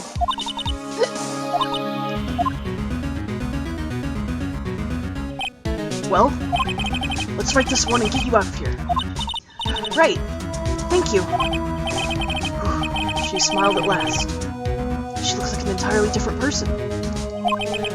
One last question. You are innocent, right? Yes. Wait, what the hell, Phoenix? Why would I kill my older sister? And I trust you. So you trust me too, okay? It's a deal. So, what next? There's something that's been bugging me. Just what was inside that strange woman's drawer? It was when I tried to look into the drawer that she got all defensive. There has to be something in there. Okay, and I'm all sure that I got her cell phone back too. Hey, I got your cell phone back. Oh! Say, can I listen to my sister's voice? Maya's eyes closed. She listened to every word with such intensity. Before long, tears began to roll down her cheeks. Thank you. We'll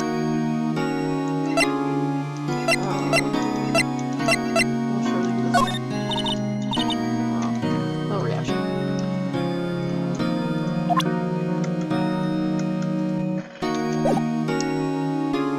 Okay, anything you tell me Does Gumshoe have anything new to tell me? Oh, looks like Detective... Oh, he's not even here anymore! The police are still keeping themselves busy in the chief's office. No one has time to talk to me. Guess I'll head out. But first, let's make sure Charlie's okay. Mia's favorite potted plant. I guess I'll have to water it now. His name's Charlie, but I guess we don't find that out till later.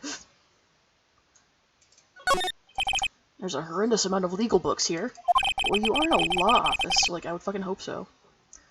Scarier still is that Mia probably read all of these. I'm still winning. An old movie poster.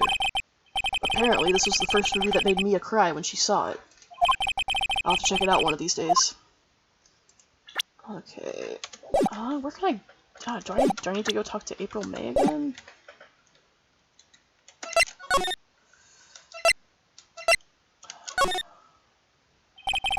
Good afternoon, sir. Excuse me, and you are? Ah, I beg your pardon, sir. I am the bellboy of this establishment at your service, sir. Oh, right. I've just come up to deliver room service, sir. Do you know where Miss May might be? Ah, I believe our guest Miss May is currently using the, facilities. If you've no need of anything, I'll be taking my leave. Please, stay as long as you like.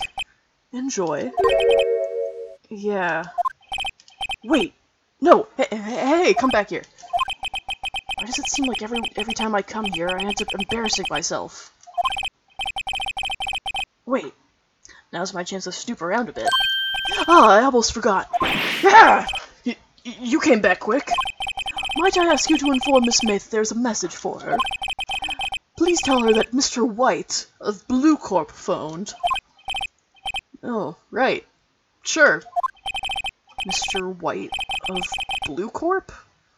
Where have I heard that name? Welcome to the Gatewater Hotel. We hope you enjoy the experience of Simply Cybersex Blast Off into Cybersex Damon Can't. Okay, that's a while away, though. White. That was his name. My sister told me. White was the name of the guy who ruined Mia and Maya's mother's reputation.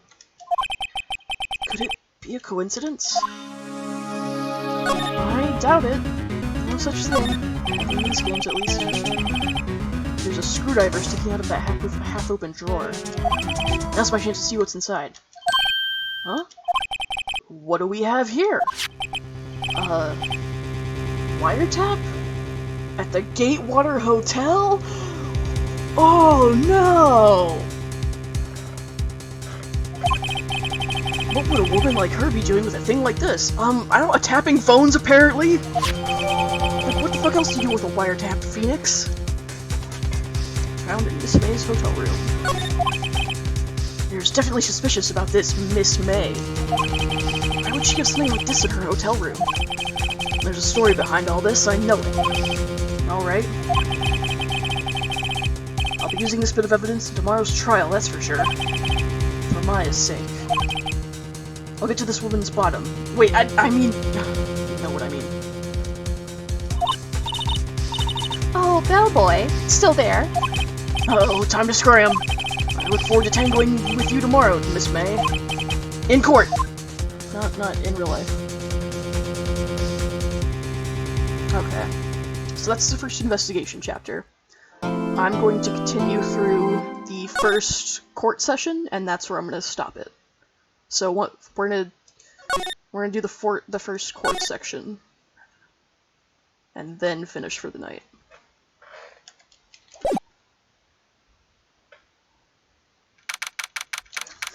September 7th, 10 a.m. District Court, courtroom number 1. Oh, we got the first one. The court is now in session for the trial of Miss Maya Fey. The prosecution is ready, Your Honor. There he is!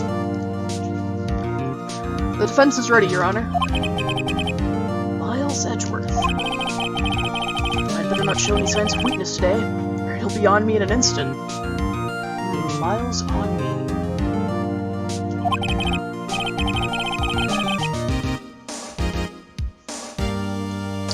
Mr. Edgeworth, please give the court your opening statement. Thank you, Your Honor.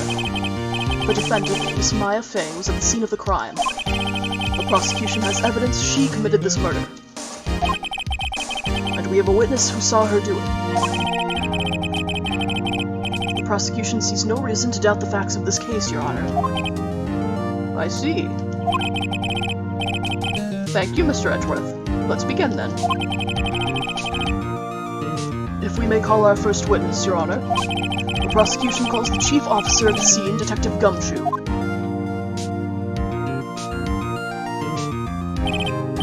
Witness, please state your name and profession to the court. Sir! My name's Dick Gumshoe, sir. I'm the detective in charge of homicides down at the precinct, sir. Detective Gumshoe, please describe for us the details of this murder. Very well, sir. Let me use this floor map of the office to explain. Yay, evidence music. The body was found by this window here. And the cause of death? Loss of blood due to being struck by a blunt object, sir. The murder weapon was the statue of the Thinker found next to the body, sir. It was heavy enough to be a deadly weapon, even in a girl's hands, sir. Okay, fuck you for that one. The court accepts the statue as evidence. Everyone they introduce in A1 has huge titums. Mia, April, Gumshoe, Manfred. They're still calling it a statue.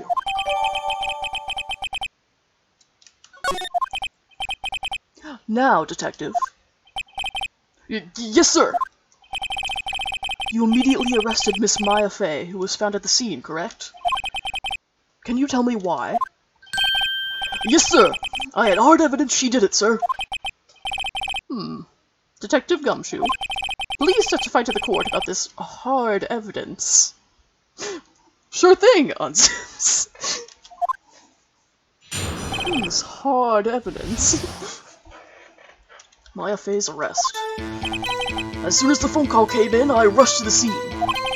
There were two people there already. The defendant, Miss Maya Fay, and the lawyer, Mr. Phoenix Wright. I immediately arrested Miss Maya Fay. Why? We had a witness account describing her. The witness saw Miss Maya Fay at the very moment of the murder.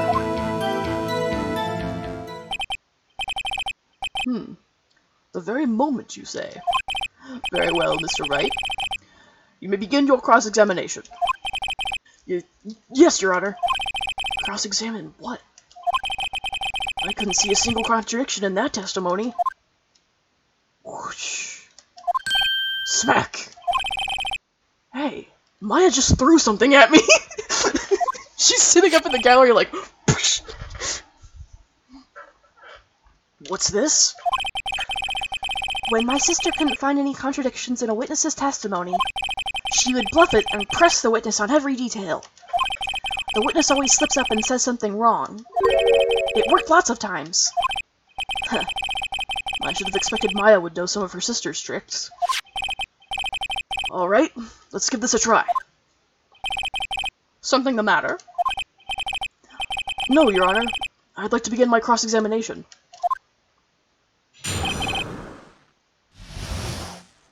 Okay, so... Why do we need to press him on for him to give us more information? There are two people there. Okay, actually, tell me about the witness account. Yeah, I just want to imagine who else is sitting up there. Hold on just a second. Yeah?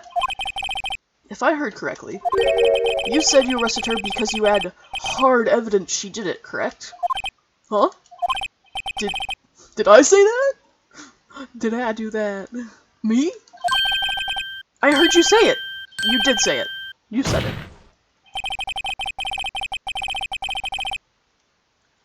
Exactly what about this suspicious woman in pink's claim was hard evidence? Whoa, what? Miss May isn't suspicious, and she sure isn't pink, pal! Are you colorblind? No, well, I guess she is pink. That's enough, Detective Gumshoe. Do you have any more solid proof other than her claims, Detective? I guess pressing can have its advantages. Yes. Sorry, I got the order of things mixed up in my testimony, Your Honor, sir. There was something I should have told you about first, Your Honor. Very well, Detective. Let's hear your testimony again.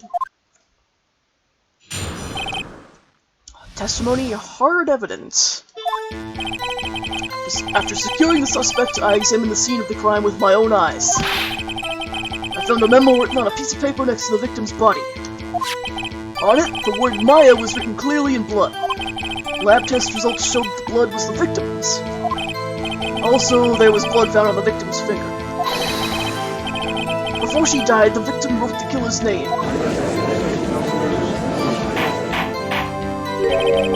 How you like that? That's my hard evidence. Can you guys please stop saying hard evidence? Oh my god.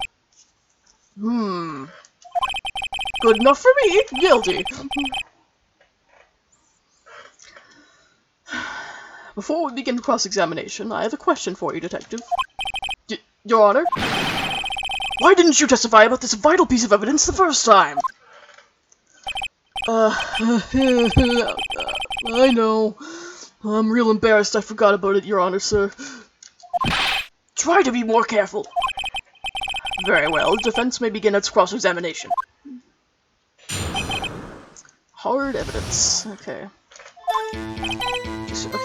Examine the scene of the crime with my own eyes. Found a memo written in a piece of paper next to the victim's body. On it, the word Maya was written clearly in blood. Lab test results showed that the blood was the victim's. Also, there was blood found on the victim's finger. Before she died, the victim wrote the killer's name. I have a problem with that assumption. Detective Gumshoe, do you get a lot of cases where the victim actually writes the killer's name? Sure, it happens all the time in books and movies. This isn't a movie, Detective. Oof. Let's talk about reality, shall we? I guess. I haven't heard of many cases. No. Don't you find it a little odd that the victim would write down a name? Especially the name of her own sister? Yeah, actually. You got a point, pal. Objection! Stop right there. Oh, hello, you smug bastard. The witness's opinion on the matter is irrelevant. The facts are clear. The victim wrote down the name of the accused. The victim told us the name of her killer. Order! Order! That didn't go so well. That's right. Well, he said. That's his whole testimony. Okay, there has to be a contradiction in there somewhere. Let's find it. Okay, I guess I gotta press something else. Scene of the crime. Found a memo written on a piece of paper next to the victim's body. No, why don't you tell me more about that? Just because you found it next to the body doesn't mean the victim wrote it. Then who did write it, smarty pants? Who? I did! No, the killer. The killer! Anyone can see that. Oh. You're saying the killer wrote her own name? Buddy, please. She was framed! Objection! Oh, hold on. If that's the case, where's your evidence?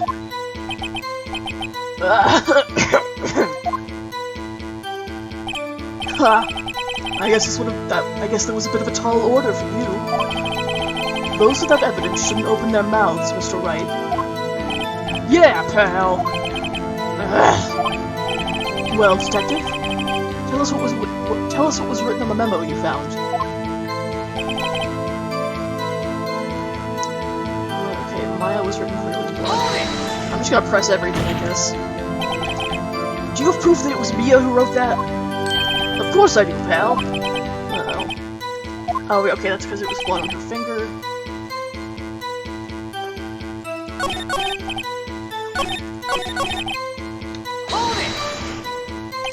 On which hand was the bloody finger, detective? the right hand. She was right-handed. Nice try. Uh-oh. I guess it wasn't too hard to see what I was getting at there. Okay, I already pressed that.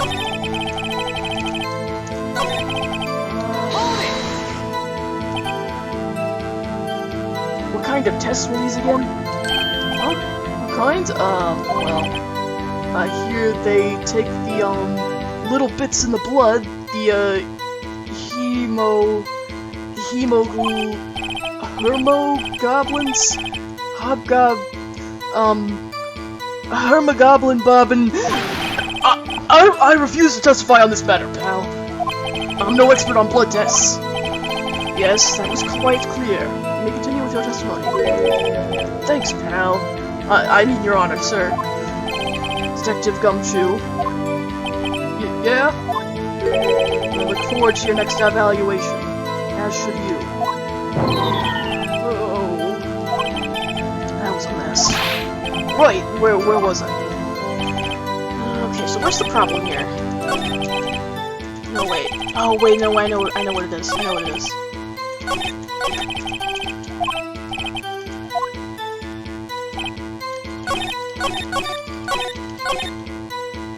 So he's saying before she died, she wrote her killer's name. But I have the autopsy report that says death was instantaneous, so she could not have wrote that herself. Objection! There we go. Detective Gumshoe? There's one thing I want you to clarify for me here. You say that the victim, Mia Fey, wrote this note. That she was accusing the defendant, Maya Fey. That's really what you're saying? What? This isn't one of those lawyer tricks now, is it? Of course she wrote it! Who else could have? You have it backwards, Detective. Backwards? The victim is the only person who absolutely could not have written it. This is a report from your department, Detective. Immediate death due to a blow from a blunt object. She died immediately. But no butting your way to this one, Detective. Order! Order! The defense is a point. Someone who died immediately wouldn't have had the time to write anything down. Objection! Mr. Wright? Here, something comes, you guys. I beg your pardon, but when exactly did you obtain that autopsy report? When? The day of the murder. No, the day after. Yeah, the following day. It was the day after the murder. The prosecution's point being... Yeah, fuck. That autopsy report is outdated, Your Honor. What? A second autopsy was performed yesterday, at my request. Boo! Death was almost immediate due to a blow from a blunt object. But there is a possibility the victim lived for several minutes after the blow. I received these results this morning. No way! Literally no fucking way! They can't do that! Your Honor, it's quite easy to imagine the victim did have time to write Maya. That is all. I see. Damn you, Edgeworth. I should have known you'd have something up your sleeve. Why, Mr. Wright? Why, Mr. Wright? You look shocked. Something you want to say? You're a sham, Edgeworth. The detective's a sham. I'm a sham! I'm gonna say, fuck you, Edgeworth. Mr. Edgeworth, I've heard there's nothing you won't do to get your verdict. What reason could you possibly have? What reason could you have possibly had to request a second autopsy report? Mr. Wright, the defense will refrain from personal attacks on the prosecution. No matter, Your Honor. Mr. Wright, say what you will, but the evidence in this report is undeniable. Your Honor, I submit this report to the court. Understood. The court accepts this evidence. Mia's autopsy report. Okay, it has been updated. Autopsy report updated in the court record. Fucking hell. Died from a blow by a blunt object. May have lived for a few minutes after being hit. Well, Your Honor, the evidence strongly suggests the victim was identifying the killer. I suppose that's the obvious conclusion, yes. Darn! This isn't good. The prosecution would like to call its next witness. This poor, innocent girl saw the murder with her own eyes. Fuck.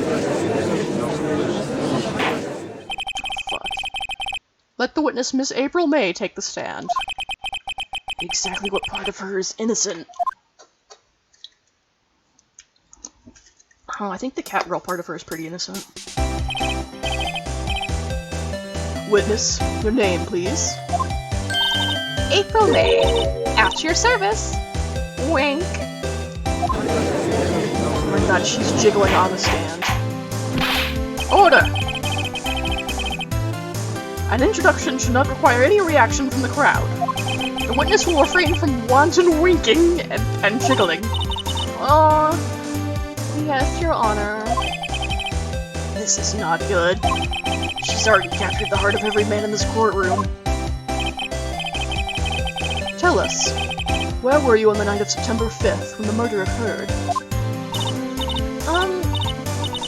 I was, like, in my hotel room? I checked in right after lunch. And this hotel is directly across from the Fay & Co. law offices? That's right, big boy.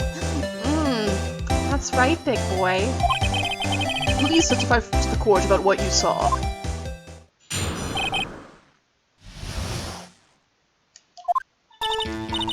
It was, like, 9 o'clock at night.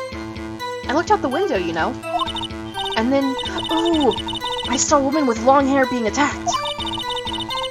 The one attacking her was the mousy girl sitting in the defendant's chair. Then the woman, like, dodged to one side and ran away. But that girl, she caught up to her and she hit her. Then the woman with the long hair, she kinda slumped. The end. That's all I saw. Every little bitsy witsy. Wink.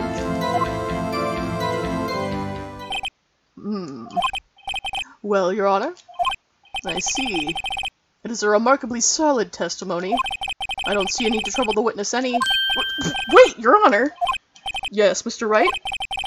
What about my cross-examination? I thought the witness's testimony just now was quite firm, didn't you? Oh, fuck off, Judge. Mr. Wright, I understand you were Miss Mia Fey's understudy, were you not? You must know her techniques well. Her cowardly way of finding tiny faults in perfectly good testimonies. Hey! How dare you! Well, Mr. Wright, will you cross-examine the witness? Well, yeah, duh. I'll gladly proceed with the cross-examination. If only because I have a feeling Edgeworth doesn't want me to. She has to have some weakness. Very well, you may begin your cross-examination.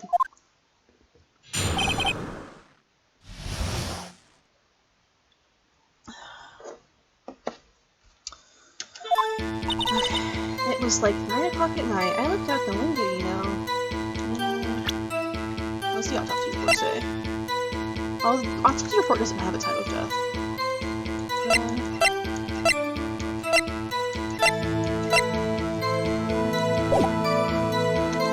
Oh, wait.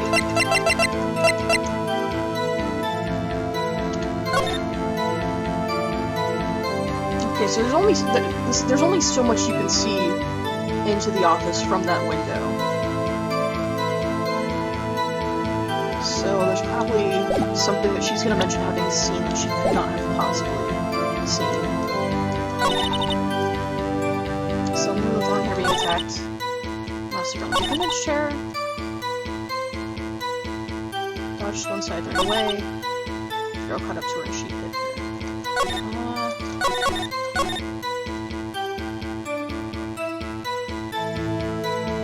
Sure it was 9 o'clock at night? Why did you do that? Huh? Why? Like, Why what? Why did you look out the window? Were you expecting to see something? Oh, well, gee. What? That's it? She can't get out of this question that easily. I sort of, you know, I had a feeling. Well, I have a feeling she's trying to avoid the question. Maybe I should press a little harder on this one? Go for it. Let's see how far I can run with this. Surely you must have had a reason to look out your window at that time of night? Ooh. Mr. Wright, I will not have you badgering my witness. Badgering? You insist on needling her with these trivial questions. I really don't think it should be allowed. Yeah, stop it! The poor girl! Order! Mr. Wright, you have been warned. Poor girl? What about poor me? You looked out the window. What did you see next? I saw a woman with long hair being attacked. The one attacking her was... Okay. That sounds like a lie. How do you know she was the defendant? How did you know she was the defendant? Huh? Well, you know, she had a girlish physique. Women know these things. Look, I just know, okay? There was only one person at the scene of the crime with a short, girlish figure. The testimony is bulletproof, Your Honor. He's right. I question the testimony. Hold on a minute. That testimony stinks. What? Miss May, I'm willing to bet that... you're lying! Are you telling the truth? Did you really see the defendant? Eh! That sounds like a lie to me. Mr. Wright, what's the meaning of this? Yeah, what is the meaning? Somebody tell me, because I'm clueless. About this, I mean. Okay.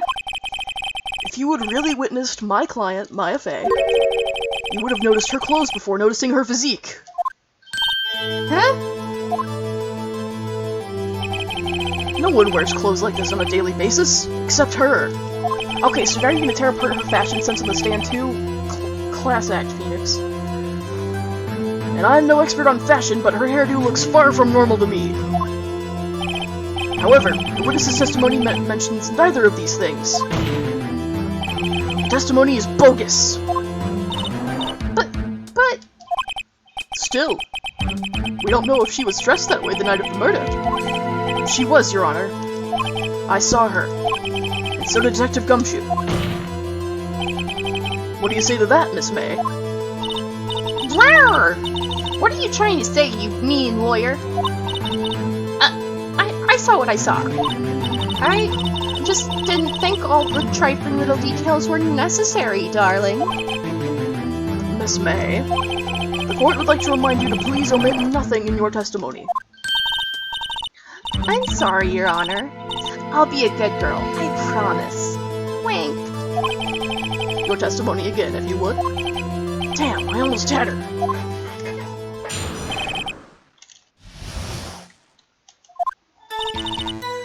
I did see everything. I did see everything. I did. The victim, the woman, dodged the first attack and ran off to the right. Then the girl in the hippie clothes ran after her. And she hit her with that weapon. I saw it. I did. That clock. The kind of statue-y clock? The thinker, I think? Well, does the accuracy of my report not startle you? Damn, how did you know it was both a statue and a clock? Interesting, because they've only still called it a statue. Hey, what the hell? I see. I only wish you had been so detailed from the beginning. Please begin the cross-examination.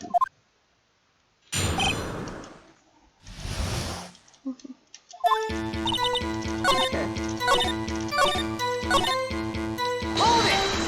Oh wait, I meant to present, not press. Clock? Didn't this come up in another testimony recently?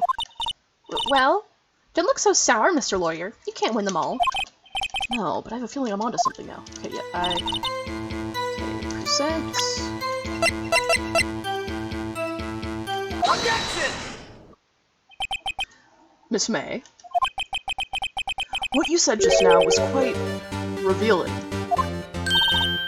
Revealing? Ooh, you'd like that, wouldn't you?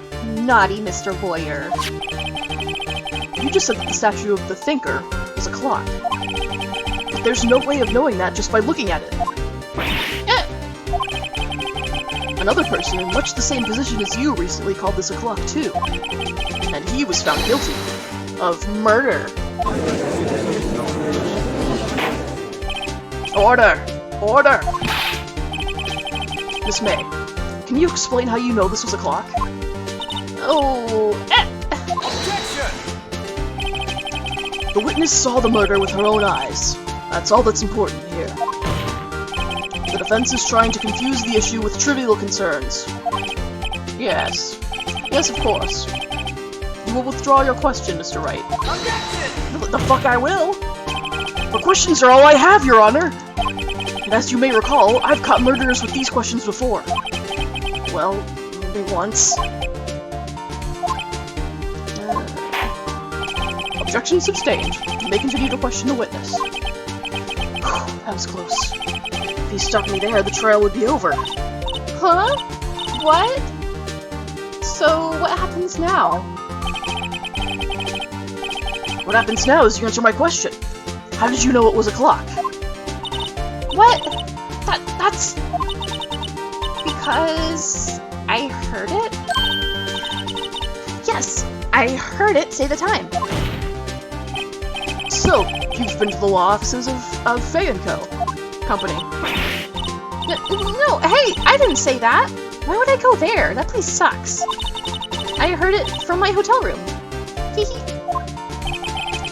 The law offices of Fay & Company, where the murder took place, is very close to the hotel. She could easily have heard the clock. Well, Mr. Wright, are you satisfied? No, Your Honor. I can't give up now. I'm not satisfied because she couldn't have heard it. You were at the hotel.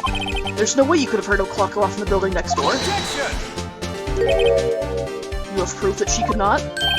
I do! It's the phone conversation, idiot! Amateurs. Listen to me, Mr. Wright.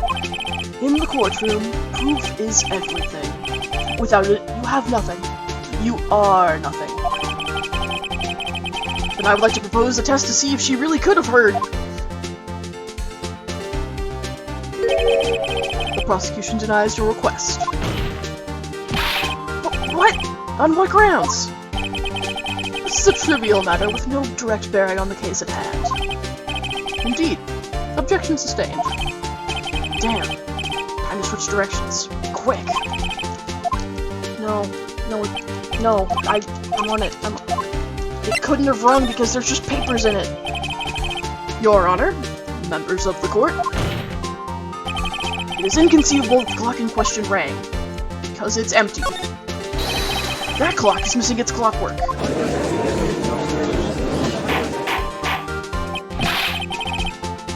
How could you possibly...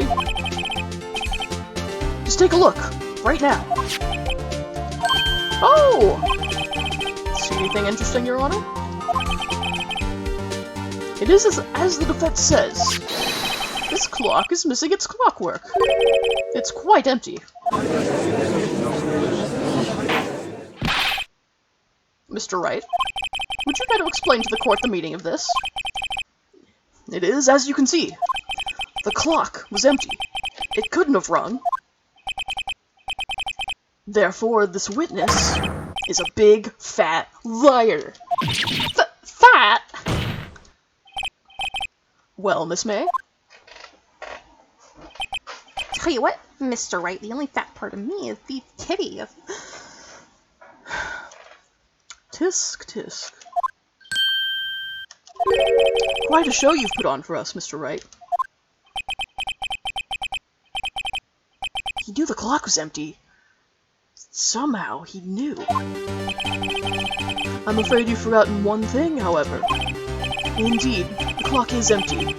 As you say, it can't ring. However, we must ask, when was the clockwork removed? If it was after the witness heard the clock, then there is no contradiction. That's true. That is a possibility. The clock might have been emptied after she heard it. And that is exactly what happened, Your Honor. Well, Mr. Wright, can you prove when the clockwork was removed? Oh, impossible, of course. I have proof. What? Wasn't it you who told me proof is everything? Oh, the sexual tension in this courtroom is just electrifying. Well, I was listening. And now I'll show you the proof you like so much. The evidence that proves when the clockwork was removed was the phone conversation.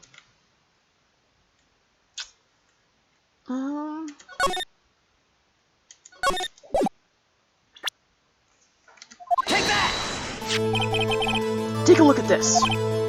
Or take a listen at this. That's a very cute cell phone. You have a girly phone. Wait. This isn't my phone. Listen. This is the defendant's cell phone, and it contains a recording. A recording of a conversation she had with the victim on the day of the murder. Order! Defendant's cell phone? This wasn't brought to my attention. Perhaps Detective Gumshoe overlooked it? The good detective better remember he's up for evaluation soon. God, that's quite the expression there. I gotta say, I'm starting to feel bad for the big fella. Let's hear the conversation. So you just want me to hold on to the thinker for you, then? If you could. I should probably tell you, the clock isn't talking right now. Huh? It's not working? That's lame. I had to take the clockwork out, sorry. September 5th, 9:27 a.m. She absolutely would have, like, a cat of nine tails worth of keychains. Your Honor, I think this makes it clear the clockwork was already gone by the time this was recorded. Which was well before the witness even arrived at her hotel.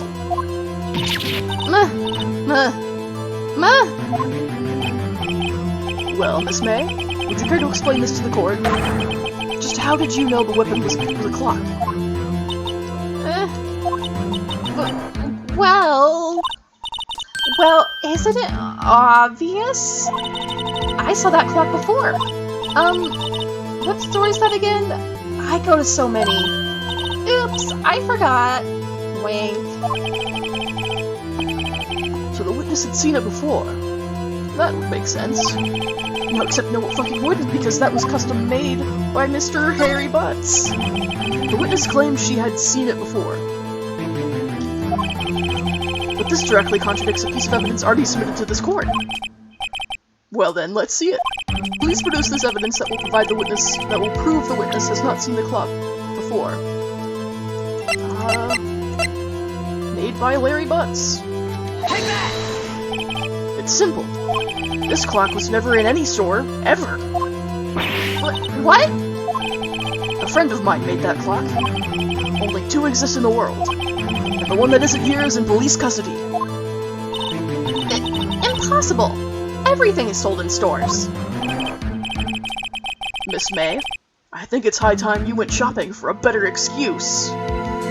Shit, I wish I had a pair of sunglasses near me right now, because I would just go right now. So, like, just pretend I did that.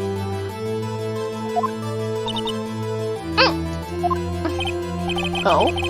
Excuse is not on sale today, and then I would put a second pair of sunglasses over the first one. Oh? I don't know what kind of noises these are. These are inhuman noises. What's it to you, porcupine head? That stupid clock doesn't matter, okay? She did it, and she should die for it. Die! Oh, whoa! Let's not get ahead of ourselves. This is a court of law, and the witness will remain calm. Oh? Oh, silly me! Did I, like, lose it? I guess I did. Wink! Scary. Scary that her tits just move independently of her body like that. Miss May, let me ask. Tell me, how did you know the weapon was a clock?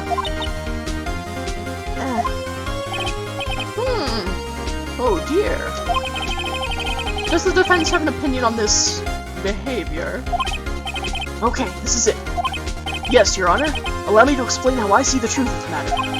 Miss April May, you knew the weapon was a clock because you had heard about it from those convenient wiretaps.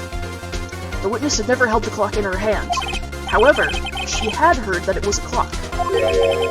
She heard? That is correct, Your Honor. There is no other way she could have known the thinker was a clock. And I can show you the proof. Well, this is interesting. Let's see it then. Show me evidence proving that the witness had heard the murder weapon was a clock. Motherfucking wiretap. Oh shit, the music didn't stop. I'm too early. Have a look at this. That? Oh wait, maybe it's fine. I found this in Miss May's room. Mr. Wright, please explain to the court what this is. Miss April May, you were tapping the victim, Miss Mia Fey's phone, were you not? Oh. Your Honor, this is irrelevant. I'm not entirely sure that it is. Objection overruled. It troubles me that our witness was in possession of a wiretap. This is outrageous. Does the defense truly claim the witness was tapping her phone? Absolutely. Even if that was the case, which it's not, you still have to prove one thing. Did the victim ever say that the weapon was a clock on the phone? Can you prove that? I think not. Oh yeah? I think I can! It's simple! Also, are we about to kiss? What? Here's my proof. The proof that the victim said on the phone that the weapon was a clock is... the fucking phone conversation again. I present the defendant's cell phone. Yes, we've seen that. Listen once more to the conversation between the defendant and the victim.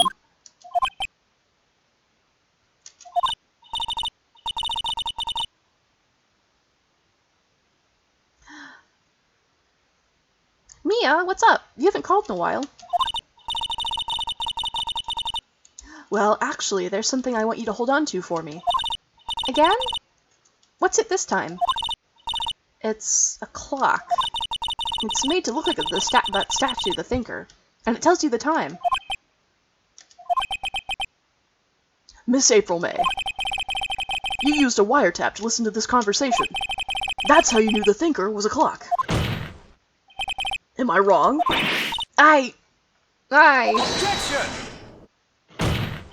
Your Honor, this is ridiculous. Your Honor, look at the witness's face. Does she seem amused to you? The defense demands an answer.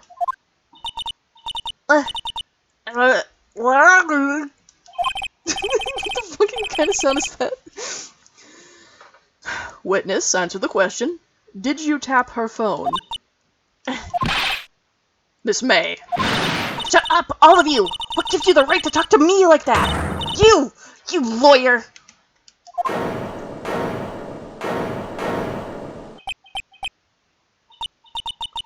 It's no fair!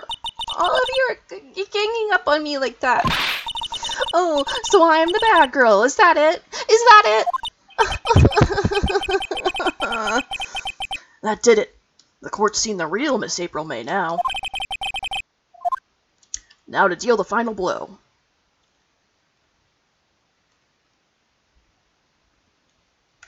Why the wiretap? Why did you tap her phone? Answer the question. Do I have to? Isn't this a murder trial? Isn't tippity-tapping, irrelevant? She's saying exactly what Edgeworth wants her to say. Miss May, you were tapping the victim's phone. I hardly call that irrelevant.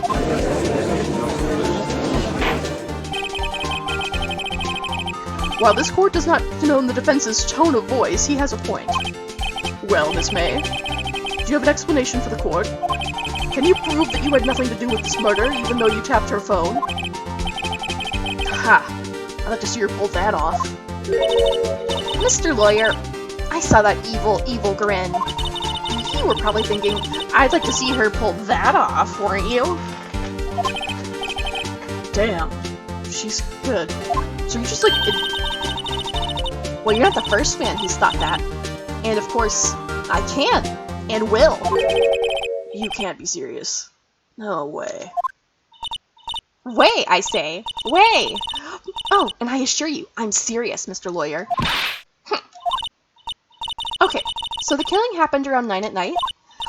Why, that's just when I was getting room service from that sweet bellboy. Room service?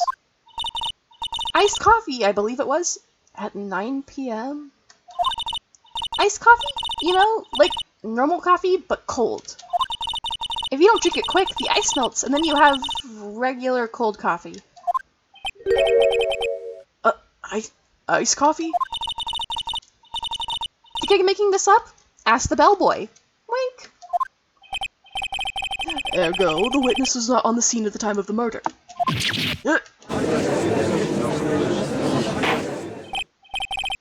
So where does that leave us?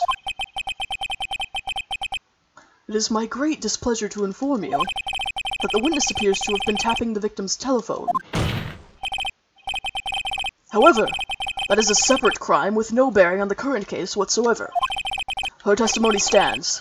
She saw the defendant, Maya Fey, commit murder. No, they're just gonna let her walk away? There's no way I can win this unless I tie Miss May to the murder somehow. Well, does the defense have anything to say? Well, come on, think of something. We're gonna call the bellboy as a witness. The defense would like to call the hotel bellboy as a witness. There's something suspicious here, and I'm going to get to the bottom of it. I think you've sunk in quite low enough already. Objection! I object to calling the bellboy. Why? What's your reason? Because I hold that the wiretapping had nothing to do with the killing. However, if you agree to one condition, I'll consent to calling this witness. Condition? If Miss April May's alibi is not called into question after you examine the bellboy, then you will recognize that Miss April May was not the killer, thus she is innocent. And thereby you must also accept the verdict of guilty for Miss Maya Fey. That is my condition. What? I better find something suspicious in that bellboy's testimony. Otherwise, Maya will be declared guilty on the spot. What should I do? I accept the condition. Alright, I've got nothing to lose. Except for, well, everything. Understood. I accept your condition. Fool. You fell right into my trap! Oh shit, what'd I do? Uh-oh. Very well. The court calls the hotel bellboy to the stand. I believe we're ready for the witness to testify. It certainly does look like a bellboy. He has the fucking... He brought it to the stand with him. Okay, anyway. Yes, sir. I received your summons in the middle of work, sir. I'm happy to be of service. That tea set looks rather heavy. So, without further ado, the witness may begin his testimony. Actually, dude, can I get a cookie real quick? Very good, sir.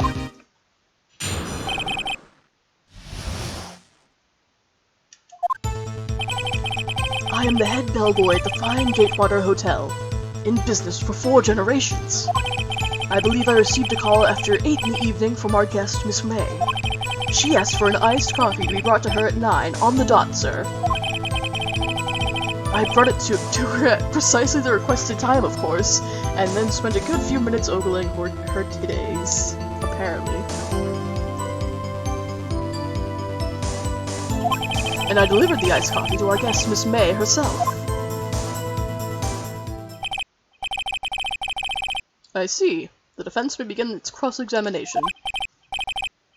Right. I'm ready. I hope. This is it. I mean, I don't know if head bellboy is, like, the official title, but there's probably, like, you know, some sort of, like, manager for bellboys. That isn't, like, the hotel's general manager. Oh.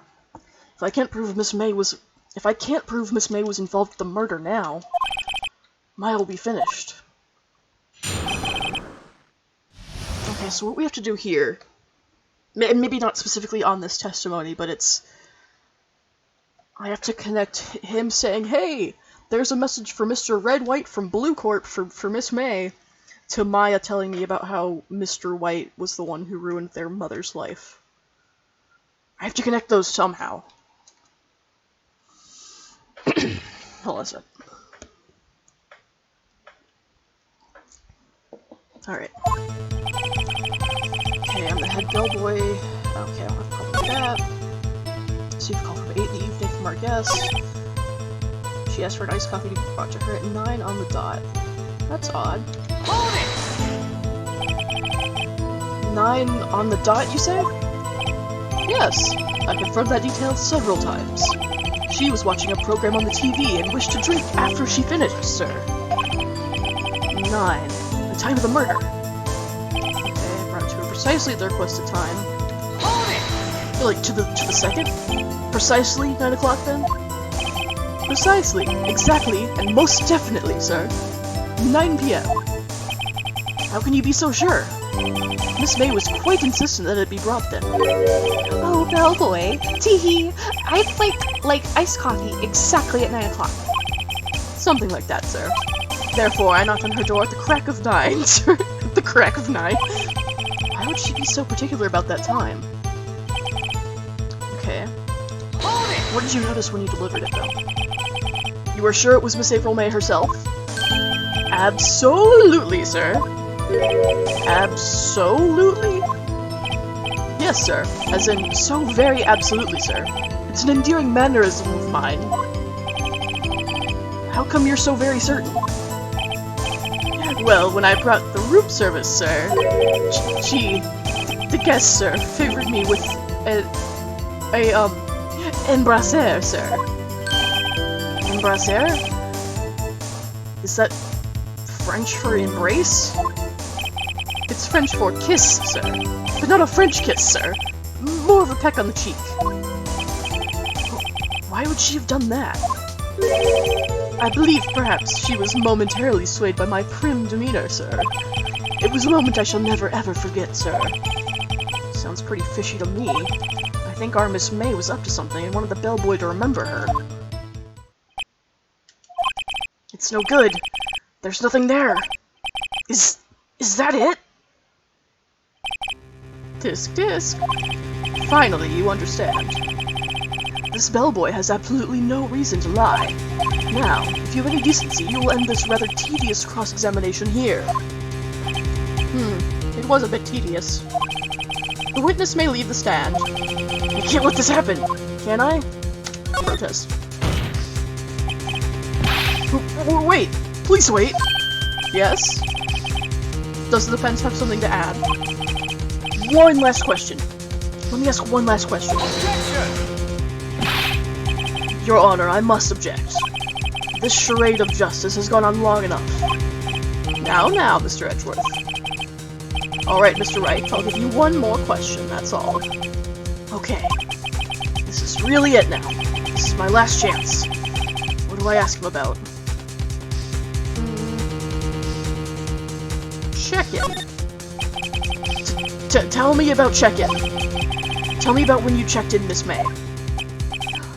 Oh, alright. Very well, sir. My first thought was that she was a beautiful, beautiful person. She's just my type of girl, so it was a disappointment, really. I see. Excuse me. What exactly was a disappointment? Well, I'm not without charm, sir, but even I'd have little chance with her lover there. Lover? What did he say? What did you say?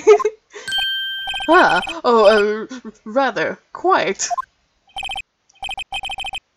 Bellboy, tell us the truth now.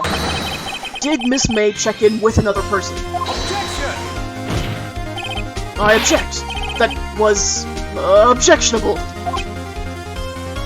Huh? Objection overruled. The witness will answer the question. Yes, I see. Why did you not mention this in your testimony? Well, sir, you didn't ask. Nice try. That's the sort of thing you're normally supposed to mention. Ah, yes. Quite. Indeed.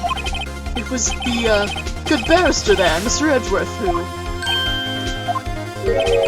He asked me not to mention if I wasn't specifically asked, sir.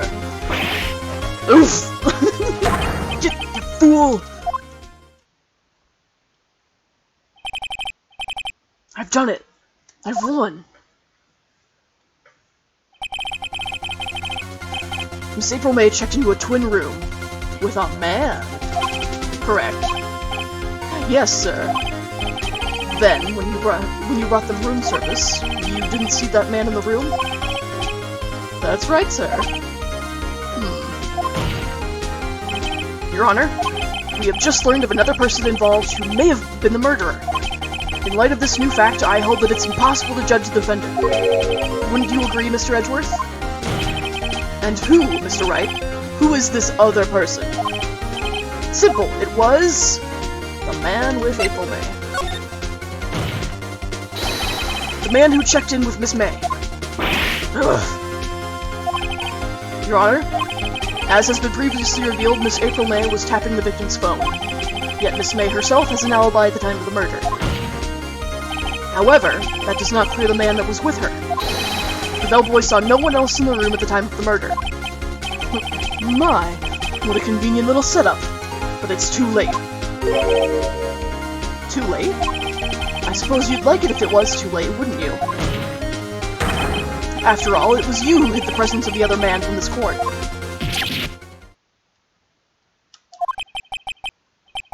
Upstart. Amateur. These accusations are... ludicrous. Enough. The court acknowledges the defense's argument. I expect the prosecution and defense to look into this matter fully. Am I understood? Yes. Yes, Your Honor. That is all for today for the trial of Maya Fey. Court is adjourned. And so shall this stream be adjourned until Friday night. My voice headcanon for the judge is King Harkidian. Oh my god, that's exactly what I'd be doing if I had the range. Let's get going to look at this. Okay. Mr. Wright! You were amazing in there! Really? I think I might be your newest fan. I was just doing my job, you know? Then again, that other attorney was pretty cool too. Huh? That face of his, with his eyes wide and trembling lips. It sent shivers up my spine. If you say so. So, what happens with me? Do I get to go home now? Well... no, I don't think so. Not yet. Oh, I see. But I got a great lead in today's trial. A lead? That man with Miss May. He's the key. Oh, I get it. What happened to Miss May after that, anyway? heard they arrested her. I guess she's learning her charms won't work everywhere. She's probably at the detention center now. I may have to go down there later.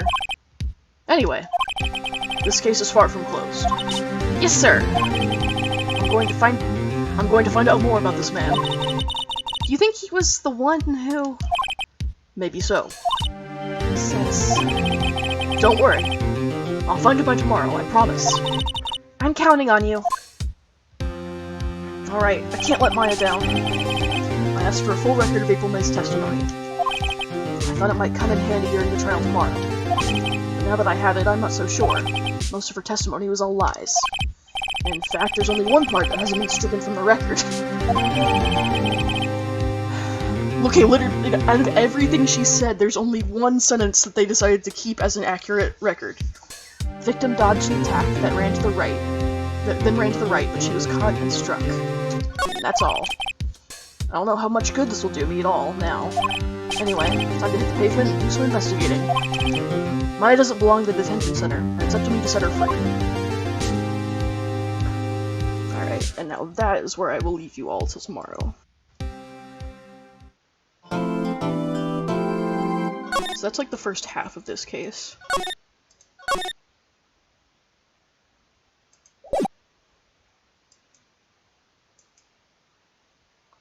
Hope you all have enjoyed that thus far. Hope you enjoyed the new layout, even if I'm not completely sold on it yet. Thank you all for attending. I'm really excited to get into these games with everyone. And I hope everyone has a good night. I'll see you Friday, 7 p.m. Eastern. So long, everyone.